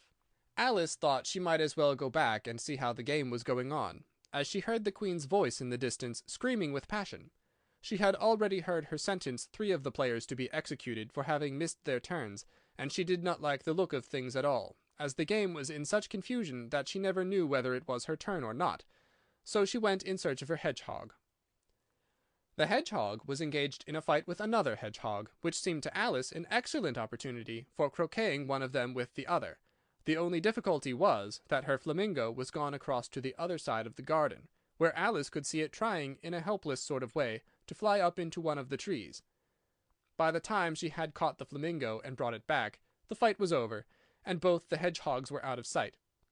"But it doesn't matter much," thought Alice, "as all the arches are gone from this side of the ground." So she tucked it under her arm, that it might not escape again, and went back for a little more conversation with her friend. When she got back to the Cheshire Cat, she was surprised to find quite a large crowd collected round it. There was a dispute going on between the executioner, the King, and the Queen, who were all talking at once, while all the rest were quite silent, and looked very uncomfortable. The moment Alice appeared, she was appealed to by all 3 to settle the question, and they repeated their arguments to her, though, as they all spoke at once, she found it very hard indeed to make out exactly what they said. The executioner's argument was, that you couldn't cut off a head unless there was a body to cut it off from, that he had never had to do such a thing before, and he wasn't going to begin at his time of life. The King's argument was, that anything that had a head could be beheaded, and that you weren't to talk nonsense. The Queen's argument was, that if something wasn't done about it in less than no time, she'd have everybody executed all round. It was this last remark that had made the whole party look so grave and anxious. Alice could think of nothing else to say but, "It belongs to the Duchess. You'd better ask her about it." "She's in prison," the Queen said to the executioner. "Fetch her here." And the executioner went off like an arrow. The cat's head began fading away the moment he was gone, and by the time he had come back with the Duchess, it had entirely disappeared. So the King and the executioner ran wildly up and down looking for it, while the rest of the party went back to the game. End of chapter 8. The Mock Turtle's Story. "You can't think how glad I am to see you again, you dear old thing," said the Duchess, as she tucked her arm affectionately into Alice's, and they walked off together. Alice was very glad to find her in such a pleasant temper, and thought to herself that perhaps it was only the pepper that had made her so savage when they met in the kitchen. "When I'm a duchess," she said to herself, not in a very hopeful tone, though, "I won't have any pepper in my kitchen at all. Soup does very well without. Maybe it's always pepper that makes people hot-tempered," she went on, very much pleased at having found out a new kind of rule, "and vinegar that makes them sour, and chamomile that makes them bitter, and barley sugar and such things that make children sweet-tempered. I only wish people knew that, then they wouldn't be so stingy about it, you know." She had quite forgotten the Duchess by this time, and was a little startled when she heard her voice close to her ear. "You're thinking about something, my dear, and that makes you forget to talk. I can't tell you just now what the moral of that is, but I shall remember it in a bit." "Perhaps it hasn't one," Alice ventured to remark. "Tut, tut, child," said the Duchess. "Everything's got a moral, if only you can find it." And she squeezed herself up closer to Alice's side as she spoke. Alice did not much like her keeping so close to her, first because the Duchess was very ugly, and secondly because she was exactly the right height to rest her chin on Alice's shoulder, and it was an uncomfortably sharp chin. However, she did not like to be rude, so she bore it as well as she could. "The game's going on rather better now," she said by the way of keeping up the conversation a little.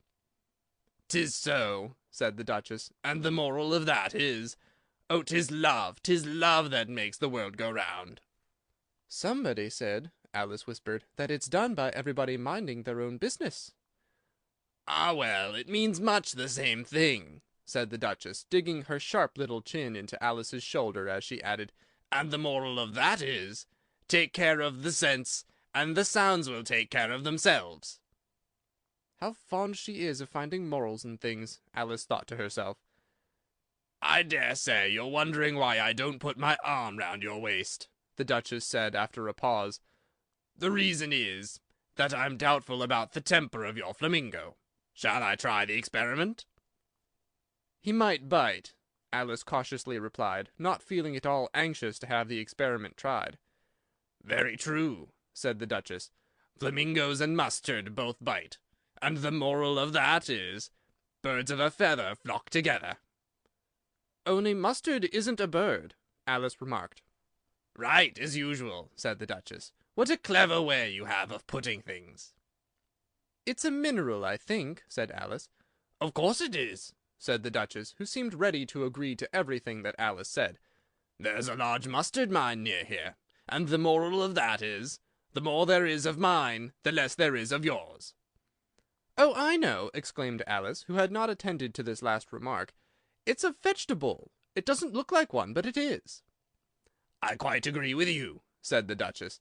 "And the moral of that is, be what you would seem to be, or if you'd like it put more simply, never imagine yourself not to be otherwise than what it might appear to others that what you were or might have been was not otherwise than what you had been would have appeared to them to be otherwise." "I think I should understand that better," Alice said very politely, "if I had it written down, but I can't quite follow it as you say it." "That's nothing to what I could say if I chose," the Duchess replied in a pleased tone. "Pray don't trouble yourself to say it any longer than that," said Alice. "Oh, don't talk about trouble," said the Duchess. "I make you a present of everything I've said as yet." "A cheap sort of present," thought Alice. "I'm glad they don't give birthday presents like that." But she did not venture to say it out loud. "Thinking again?" the Duchess asked with another dig of her sharp little chin. "I've a right to think," said Alice sharply, for she was beginning to feel a little worried. "Just about as much right," said the Duchess, "as pigs have to fly, and the—" But here, to Alice's great surprise, the Duchess's voice died away, even in the middle of her favorite word, moral, and the arm that was linked into hers began to tremble. Alice looked up, and there stood the Queen in front of them, with her arms folded, frowning like a thunderstorm. "A fine day, your Majesty," the Duchess began in a low, weak voice. "Now I give you fair warning," shouted the Queen, stamping on the ground as she spoke. "Either you or your head must be off, and that in about half no time. Take your choice." The Duchess took her choice, and was gone in a moment. "Let's go on with the game," the Queen said to Alice, and Alice was too much frightened to say a word, but slowly followed her back to the croquet ground. The other guests had taken advantage of the Queen's absence, and were resting in the shade. However, the moment they saw her, they hurried back to the game, the Queen merely remarking that a moment's delay would cost them their lives. All the time they were playing, the Queen never left off quarrelling with the other players, and shouting, "Off with his head!" or "Off with her head!" Those whom she sentenced were taken into custody by the soldiers, who of course had to leave off being arches to do this, so that by the end of half an hour or so there were no arches left, and all the players, except the King, the Queen, and Alice, were in custody and under sentence of execution. Then the Queen left off, quite out of breath, and said to Alice, "Have you seen the Mock Turtle yet?"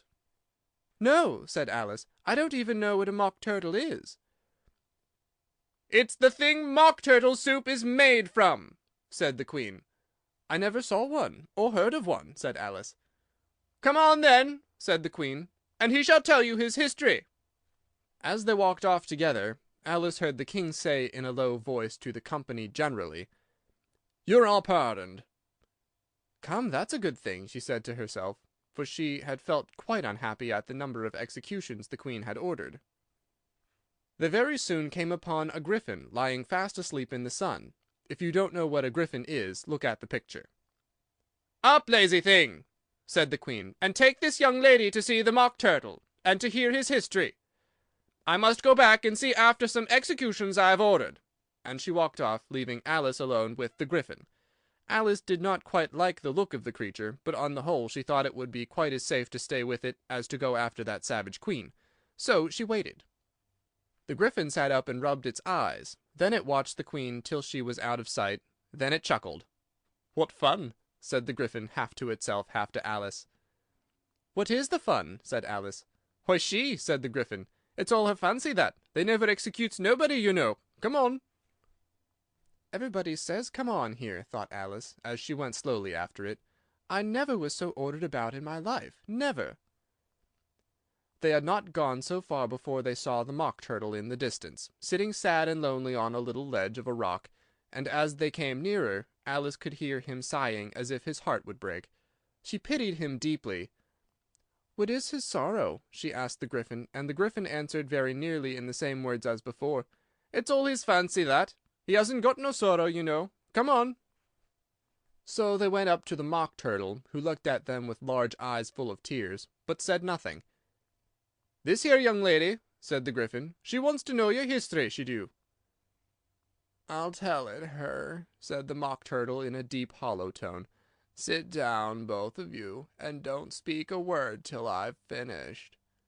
So they sat down, and nobody spoke for some minutes. Alice thought to herself, "I don't see how he can ever finish if he doesn't begin." But she waited patiently. "Once," said the Mock Turtle at last, with a deep sigh, "I was a real turtle."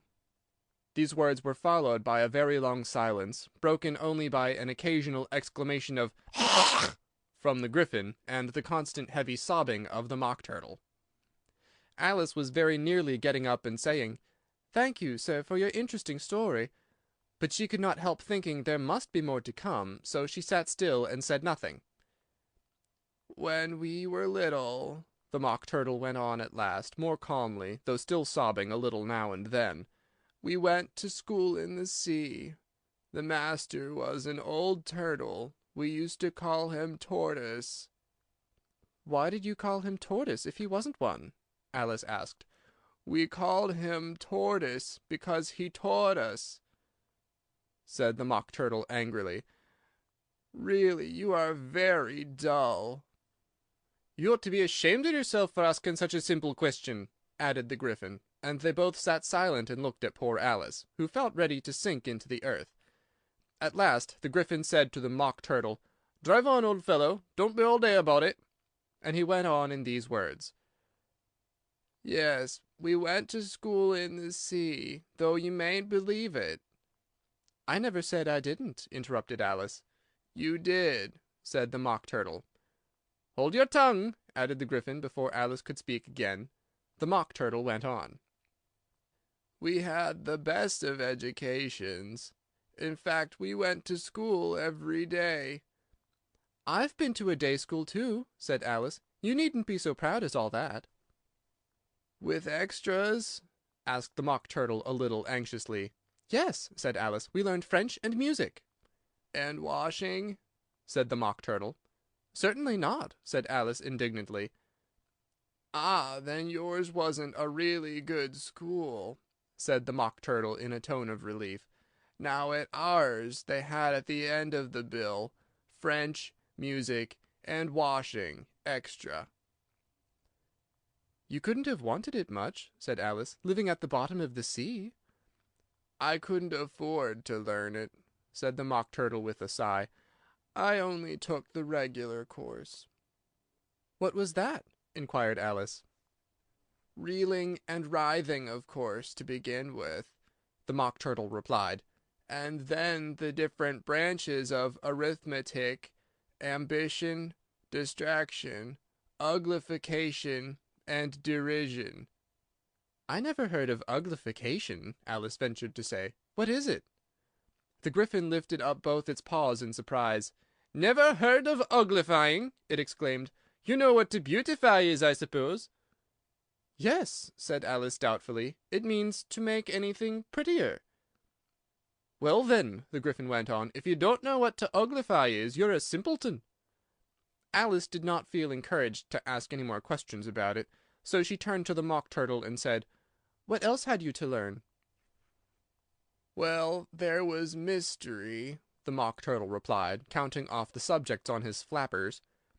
Mystery, ancient and modern, with seaography, then drawling.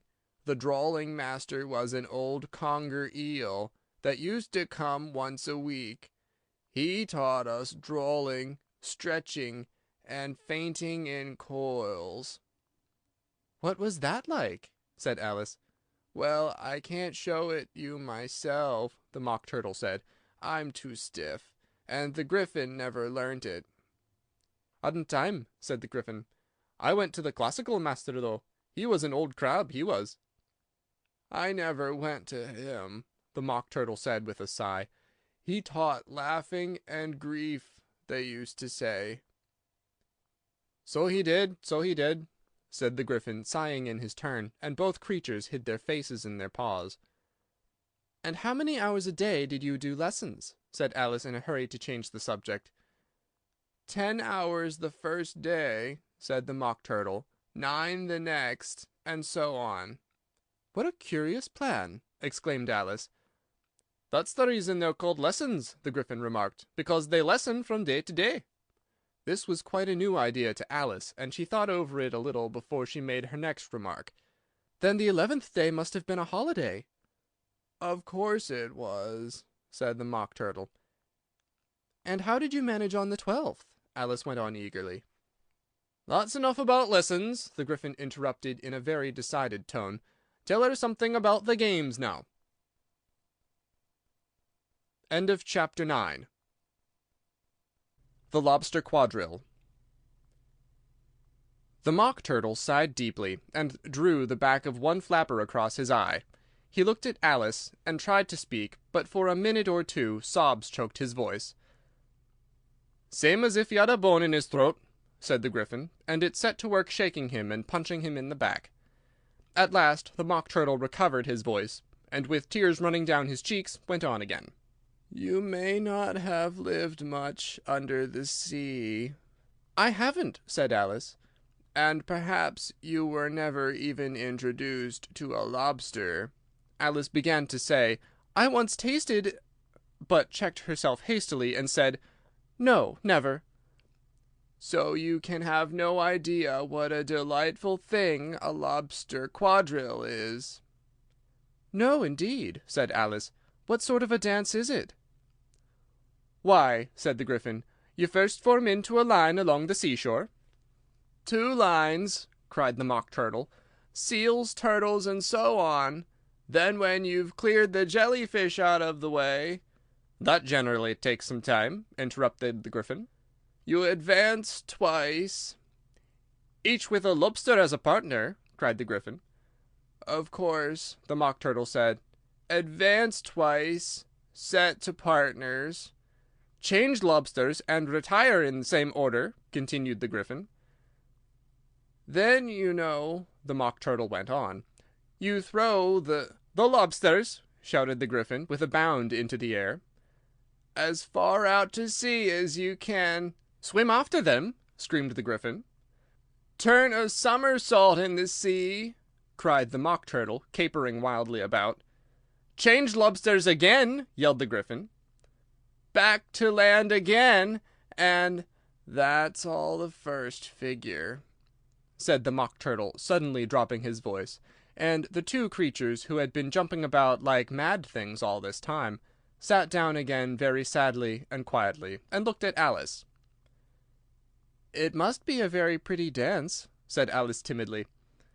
"Would you like to see a little of it?" said the Mock Turtle. "Very much indeed," said Alice. "Come, let's try the first figure," said the Mock Turtle to the Gryphon. "We can do it without lobsters, you know. Which shall sing?" "Oh, you sing," said the Gryphon. "I've forgotten the words." So they began solemnly dancing round and round Alice, every now and then treading on her toes when they passed too close, and waving their forepaws to mark the time, while the Mock Turtle sang this, very slowly and sadly. "Will you walk a little faster?" said a whiting to a snail. "There's a porpoise close behind us, and he's treading on my tail. See how eagerly the lobsters and the turtles all advance. They are waiting on the shingle. Will you come and join the dance? Will you, won't you, will you, won't you, will you join the dance? Will you, won't you, will you, won't you join the dance? You really have no notion how delightful it will be when they take us up and throw us with the lobsters out to sea." But the snail replied, too far, and gave a look askance. Said he thanked the whiting kindly, but he would not join the dance. Would not, could not, would not, could not, would not join the dance. Would not, could not, would not, could not join the dance. "What matters it how far we go?" his scaly friend replied. "There is another shore, you know, upon the other side. The further off from England, the nearer is to France. Then turn not pale, beloved snail, but come and join the dance. Will you, won't you, will you, won't you join the dance? Will you, won't you, will you, won't you join the dance?" "Thank you. It's a very interesting dance to watch," said Alice, feeling very glad it was over at last. "And I do so like that curious song about the whiting." "Oh, as to the whiting," said the Mock Turtle, "you've seen them, of course." "Yes," said Alice, "I've often seen them at Din—" She checked herself hastily. "I don't know where Din may be," said the Mock Turtle, "but if you've seen them so often, of course you know what they are like." "I believe so," Alice replied thoughtfully. "They have their tails in their mouths, and they're all over crumbs." "You're wrong about the crumbs," said the Mock Turtle. "Crumbs would all wash off in the sea. But they have their tails in their mouths. And the reason is—" Here the Mock Turtle yawned and shut his eyes. "Tell her about the reason and all that," he said to the Gryphon. "The reason is," said the Gryphon, "that they would go with the lobsters to the dance, so they got thrown out to sea. So they had to fall a long way. So they got their tails fast in their mouths, so they couldn't get them out again. That's all." "Thank you," said Alice. "It's very interesting. I never knew so much about a whiting before." "I can tell you more than that if you like," said the Gryphon. "Do you know why it's called a whiting?" "I never thought about it," said Alice. "Why?" "It does the boots and shoes," the Gryphon replied very solemnly. Alice was thoroughly puzzled. "Does the boots and shoes," she repeated in a wondering tone. "Why, what are your shoes done with?" said the Gryphon. "I mean, what makes them so shiny?" Alice looked down at them, and considered a little before she gave her answer. "They're done with blacking, I believe." "Boots and shoes under the sea," the Gryphon went on in a deep voice, "are done with whiting. Now you know." "And what are they made of?" Alice asked in a tone of great curiosity. "Soles and eels, of course," the Gryphon replied rather impatiently. "Any shrimp could have told you that." "If I'd been the whiting," said Alice, whose thoughts were still running on the song, "I'd have said to the porpoise, 'Keep back, please. We don't want you with us.'" "They were obliged to have him with them," the Mock Turtle said. "No wise fish would go anywhere without a porpoise." "Wouldn't it really?" said Alice in a tone of great surprise. "Of course not," said the Mock Turtle. "Why, if a fish came to me and told me he was going a journey, I should say, 'With what porpoise?'" "Don't you mean purpose?" said Alice. "I mean what I say," the Mock Turtle replied in an offended tone. And the Gryphon added, "Come, let's hear some of your adventures." "I could tell you my adventures, beginning from this morning," said Alice a little timidly. "But it's no use going back to yesterday, because I was a different person then." "Explain all that," said the Mock Turtle. "No, no, the adventures first," said the Gryphon in an impatient tone. "Explanations take such a dreadful time." So Alice began telling them her adventures from the time when she first saw the White Rabbit. She was a little nervous about it just at first. The two creatures got so close to her, one on each side, and opened their eyes and mouths so very wide, but she gained courage as she went on. Her listeners were perfectly quiet till she got to the part about her repeating "You are old Father William" to the caterpillar, and the words all coming different, and then the Mock Turtle drew a long breath and said, "That's very curious."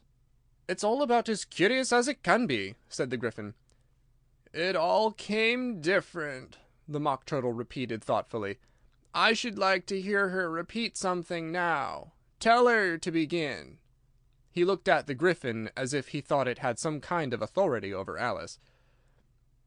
"Stand up and repeat, ''Tis the voice of the sluggard,'" said the Gryphon. "How the creatures order one about, and make one repeat lessons," thought Alice. "I might as well be at school at once."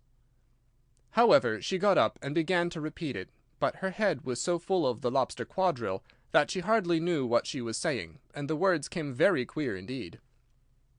"'Tis the voice of the lobster," I heard him declare, "You have baked me too brown, I must sugar my hair. As a duck with its eyelids, so he with his nose Trims his belt and his buttons, and turns out his toes.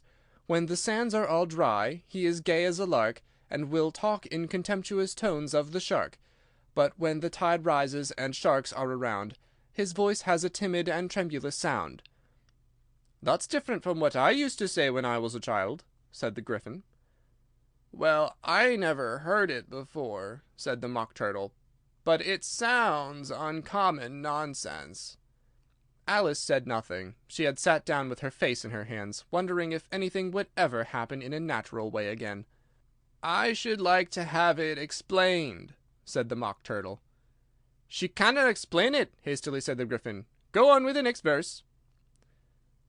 "But about his toes," the Mock Turtle persisted. "How could he turn them out with his nose, you know?" "It's the first position in dancing," Alice said, but was dreadfully puzzled by the whole thing, and longed to change the subject. "Go on with the next verse," the Gryphon repeated. "It begins, 'I passed by his garden.'" Alice did not dare to disobey, though she felt sure it would all come wrong, and she went on in a trembling voice. "I passed by his garden, and marked with one eye How the owl and the panther were sharing a pie. The panther took pie crust, and gravy and meat, While the owl had the dish as its share of the treat. When the pie was all finished, the owl as a boon Was kindly permitted to pocket the spoon, While the panther received knife and fork with a growl, and concluded the banquet by— "What is the use of repeating all that stuff," the Mock Turtle interrupted, "if you don't explain it as you go on? It's by far the most confusing thing I ever heard." "Yes, I think you'd better leave off," said the Gryphon, and Alice was only too glad to do so. "Shall we try another figure of the lobster quadrille?" the Gryphon went on. "Or would you like the Mock Turtle to sing you another song?" "Oh, a song, please, if the Mock Turtle would be so kind," Alice replied so eagerly that the Gryphon said, in a rather offended tone, "Humph! No accounting tastes. Sing her turtle soup, will you, old fellow?" The Mock Turtle sighed deeply, and began in a voice choked with sobs to sing this: "Beautiful soup, so rich and green, waiting in a hot tureen. Who for such dainties would not stoop? Soup of the evening, beautiful soup. Soup of the evening, beautiful soup. Beautiful soup, beautiful soup. Soup of the evening, beautiful, beautiful soup. Beautiful soup, who cares for fish, game, or any other dish? Who would not give all else for two? Pennyworth only of beautiful soup. Pennyworth only of beautiful soup. Beautiful soup, beautiful soup. Soup of the evening, beautiful, beautiful soup." "Chorus again!" cried the Gryphon, and the Mock Turtle had just begun to repeat it, when a cry of "The trial's beginning!" was heard in the distance. "Come on!" cried the Gryphon, and taking Alice by the hand, it hurried off without waiting for the end of the song. "What trial is it?" Alice panted as she ran, but the Gryphon only answered, "Come on!" and ran the faster, while more and more faintly came, carried on the breeze that followed them, the melancholy words: "Soup of the evening, beautiful, beautiful soup." End of chapter 10. Who Stole the Tarts? The King and Queen of Hearts were seated on their throne when they arrived, with a great crowd assembled about them, all sorts of little birds and beasts, as well as the whole pack of cards. The knave was standing before them in chains, with a soldier on each side to guard him, and near the king was the White Rabbit, with a trumpet in one hand and a scroll of parchment in the other. In the very middle of the court was a table, with a large dish of tarts upon it. They looked so good that it made Alice quite hungry to look at them. "I wish they'd get the trial done," she thought, "and hand round the refreshments." But there seemed to be no chance of this, so she began looking about her to pass away the time. Alice had never been in a court of justice before, but she had read about them in books, and she was quite pleased to find that she knew the name of nearly everything there. "That's the judge," she said to herself, "because of his great wig." The judge, by the way, was the king, and as he wore his crown over the wig, he did not look at all comfortable, and it was certainly not becoming. "And that's the jury box," thought Alice. "And those 12 creatures," she was obliged to say creatures, you see, because some of them were animals and some were birds. "I suppose they are the jurors." She said this last word 2 or 3 times over to herself, being rather proud of it, for she thought, and rightly too, that very few little girls of her age knew the meaning of it at all. However, jurymen would have done just as well. The 12 jurors were all writing very busily on slates. "What are they all doing?" Alice whispered to the Gryphon. "They can't have anything to put down yet, before the trial's begun."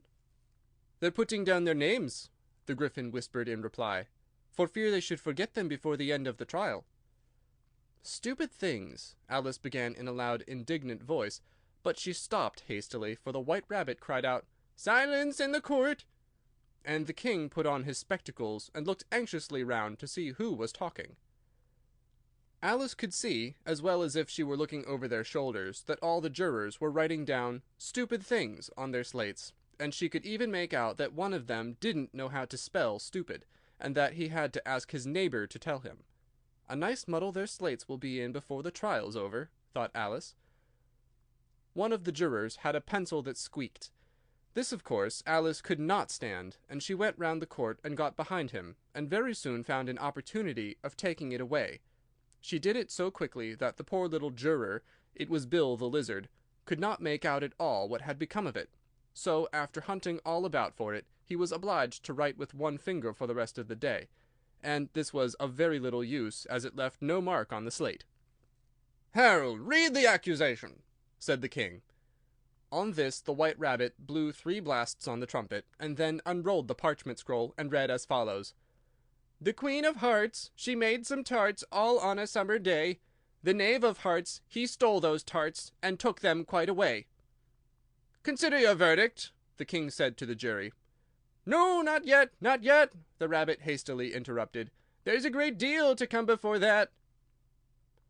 "Call the witness," said the king, and the rabbit blew 3 blasts on the trumpet, and called out, "First witness!" The first witness was the Hatter.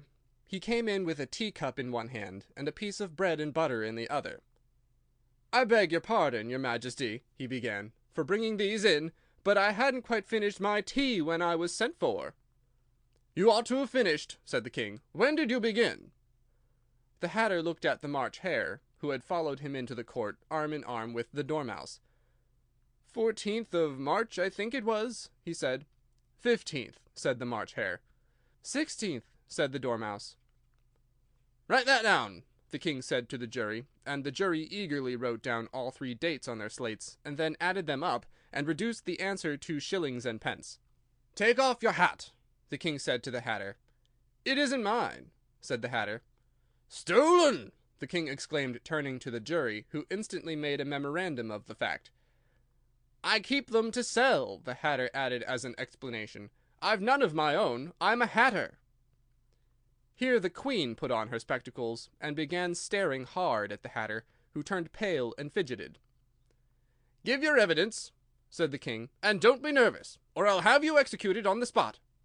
This did not seem to encourage the witness at all. He kept shifting from one foot to the other, looking uneasily at the queen, and in his confusion he bit a large piece out of his teacup instead of the bread and butter. Just at this moment Alice felt a very curious sensation, which puzzled her a good deal until she made out what it was. She was beginning to grow larger again, and she thought at first she would get up and leave the court, but on second thoughts she decided to remain where she was as long as there was room for her. "I wish you wouldn't squeeze so," said the Dormouse, who was sitting next to her. "I can hardly breathe." "I can't help it," said Alice very meekly. "I'm growing." "You've no right to grow here," said the Dormouse. "Don't talk nonsense," said Alice more boldly. "You know you're growing too." "Yes, but I grow at a reasonable pace," said the Dormouse. "Not in that ridiculous fashion." And he got up very sulkily and crossed over to the other side of the court.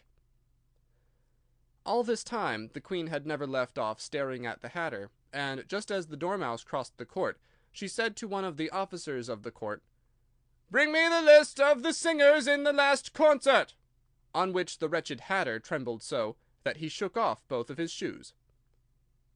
"Give your evidence," the king repeated angrily, "or I'll have you executed, whether you're nervous or not." "I'm a poor man, your majesty," the Hatter began in a trembling voice, "and I hadn't begun my tea, not above a week or so, and what with the bread and butter getting so thin, and the twinkling of the tea—" "The twinkling of the what?" said the king. "It began with the tea," the Hatter replied. "Of course twinkling begins with a T," said the king sharply. "Do you take me for a dunce? Go on." "I'm a poor man," the Hatter went on, "and most things twinkled after that, only the March Hare said—" "I didn't," the March Hare interrupted in a great hurry. "You did," said the Hatter. "I deny it," said the March Hare. "He denies it," said the king. "Leave out that part." "Well, at any rate, the Dormouse said—" the Hatter went on, looking anxiously round to see if he would deny it too, but the Dormouse denied nothing, being fast asleep. "After that," continued the Hatter, "I cut some more bread and butter." "But what did the Dormouse say?" one of the jury asked. "That I can't remember," said the Hatter. "You must remember," remarked the king, "or I'll have you executed." The miserable Hatter dropped his teacup and bread and butter, and went down on one knee. "I'm a poor man, your majesty," he began. "You're a very poor speaker," said the king.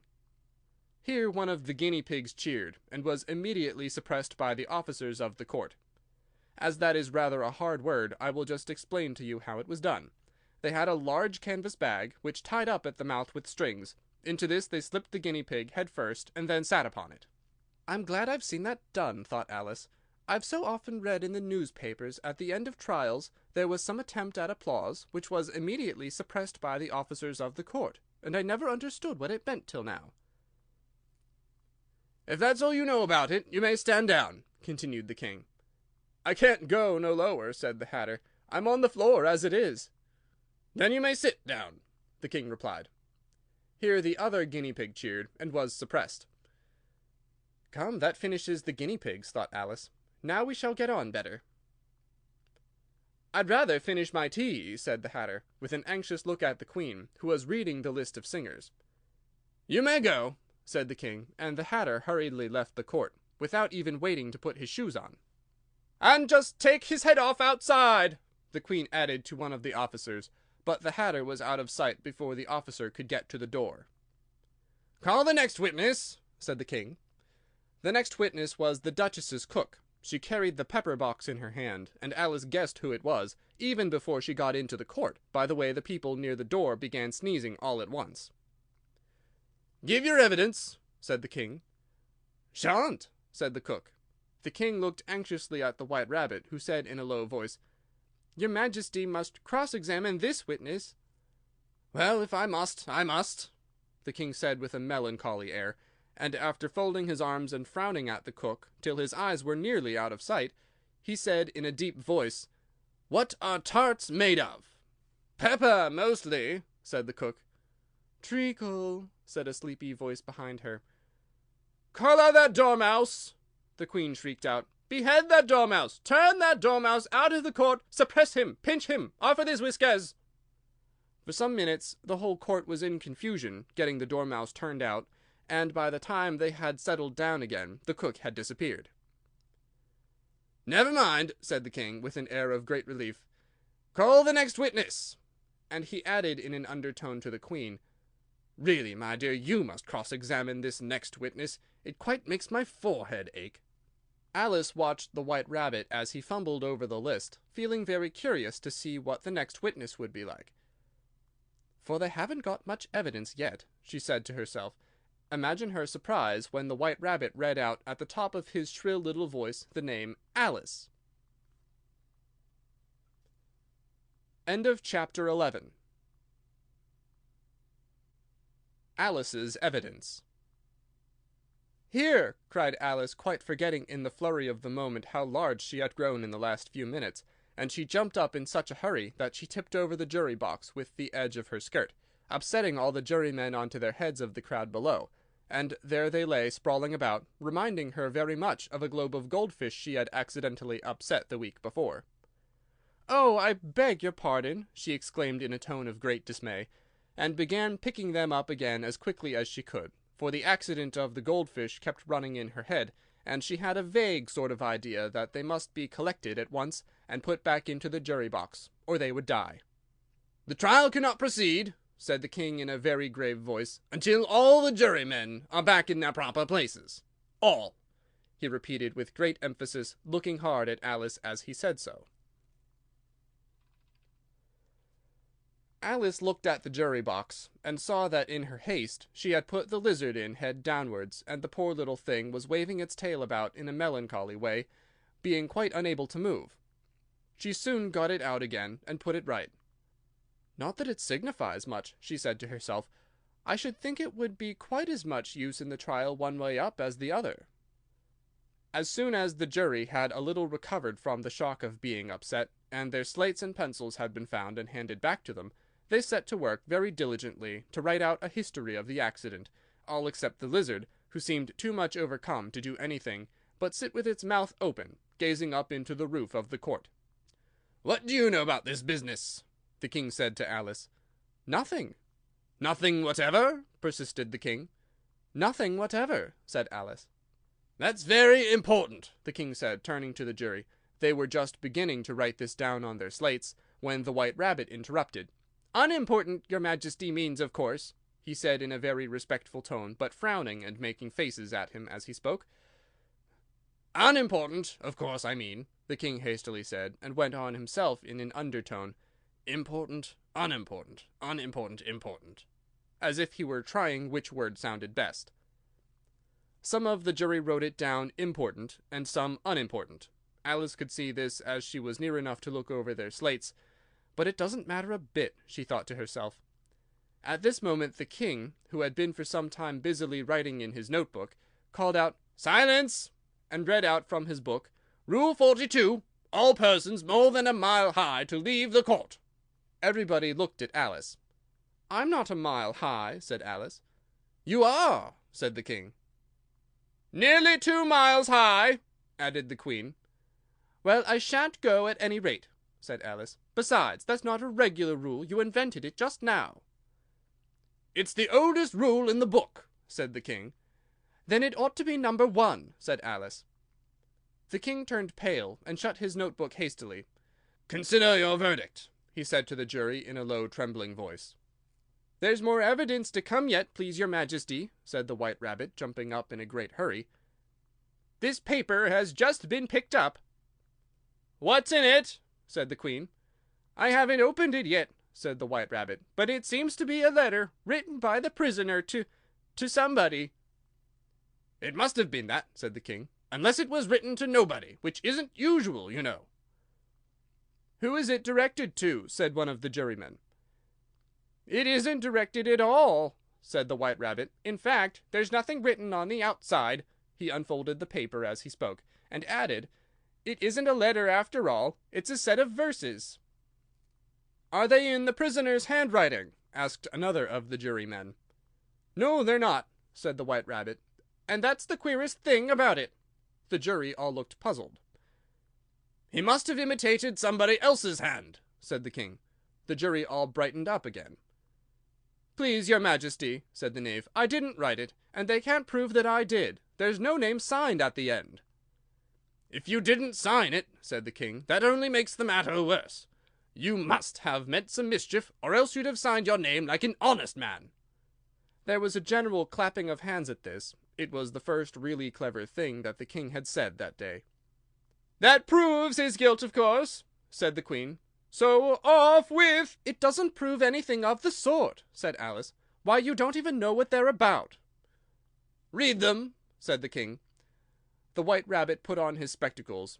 "Where shall I begin, please your majesty?" he asked. "Begin at the beginning," the king said gravely, "and go on till you come to the end. Then stop." There was dead silence in the court, whilst the rabbit read out these verses. "They told me you had been to her, and mentioned me to him. She gave me a good character, but said I could not swim. He sent them word I had not gone. We know it to be true. If she should push the matter on, what would become of you? I gave her 1, they gave him 2, you gave us 3 or more. They all returned from him to you, though they were mine before. If I or she should chance to be involved in this affair, he trusts to you to set them free exactly as we were.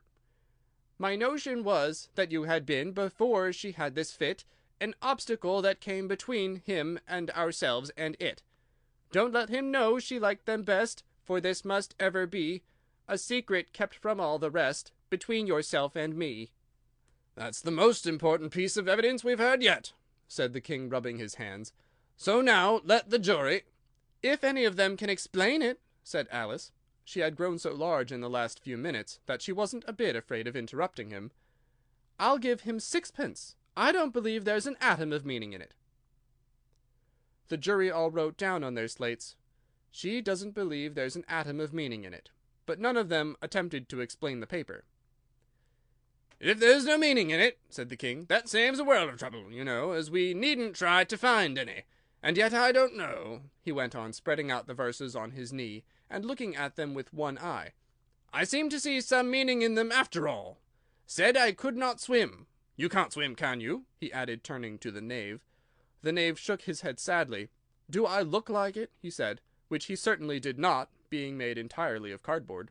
"All right, so far," said the king, as he went on muttering over the verses to himself. "We know it to be true. That's the jury, of course. If she should push the matter on, that must be the queen. What would become of you? What indeed? I gave her 1, they gave him 2. Why, that must be what he did with the tart, you know." "But it goes on, they all returned from him to you," said Alice.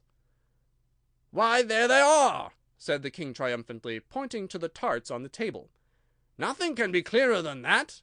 Then again, before she had this fit. You never had fits, my dear, I think?" he said to the queen. "Never!" said the queen furiously, throwing an inkstand at the lizard as she spoke. The unfortunate little Bill had left off writing on his slate with one finger, as he found it made no mark, but he now hastily began again, using the ink that was trickling down his face, as long as it lasted. "Then the words don't fit you," said the king, looking round the court with a smile. There was a dead silence. "It's a pun," the king added in an angry tone, and everybody laughed. "Let the jury consider their verdict," the king said for about the 20th time that day. "No, no," said the queen. "Sentence first, verdict afterwards." "Stuff and nonsense," said Alice loudly. "The idea of having the sentence first!" "Hold your tongue," said the queen, turning purple. "I won't," said Alice. "Off with her head!" the queen shouted at the top of her voice. Nobody moved. "Who cares for you?" said Alice, as she had grown to her full size by this time. "You're nothing but a pack of cards." At this, the whole pack rose up into the air, and came flying down upon her. She gave a little scream, half of fright and half of anger, and tried to beat them off, and found herself lying on the bank with her head in the lap of her sister, who was gently brushing away some dead leaves that had fluttered down from the trees upon her face. "Wake up, Alice, dear," said her sister. "Why, what a long sleep you've had!" "Oh, I've had such a curious dream," said Alice, and she told her sister, as well as she could remember them, all these strange adventures of hers that you have just been reading about, and when she had finished, her sister kissed her, and said, "It was a curious dream, dear, certainly, but now run in to your tea, it's getting late." So Alice got up and ran off, thinking while she ran, as well as she might, what a wonderful dream it had been. But her sister sat still just as she had left her, leaning her head, watching the setting sun, and thinking of little Alice and all her wonderful adventures, till she too began dreaming after a fashion, and this was her dream. First she dreamed of little Alice herself, and once again the tiny hands were clasped upon her knee, and the bright eager eyes were looking up into hers. She could hear the very tones of her voice, and see that queer little toss of her head to keep back the wandering hair that would always get into her eyes. And still as she listened, or seemed to listen, the whole place around her became alive with the strange creatures of her little sister's dream. The long grass rustled at her feet, as the white rabbit hurried by. The frightened mouse splashed his way through the neighboring pool. She could hear the rattle of the teacups as the March Hare and his friends shared their never-ending meal, and the shrill voice of the queen ordering off her unfortunate guests to execution. Once more the pig baby was sneezing on the Duchess's knee, while plates and dishes crashed around it. Once more the shriek of the griffin, the squeaking of the lizard's slate pencil, and the choking of the suppressed guinea pigs, filled the air, mixed up with the distant sobs of the miserable mock turtle. So she sat on with closed eyes, and half believed herself in Wonderland, though she knew she had but to open them again, and all would change to dull reality. The grass would be only rustling in the wind, and the pool rippling to the waves of the reeds. The rattling teacups would change to the tinkling sheep bells, and the queen's shrill cries to the voice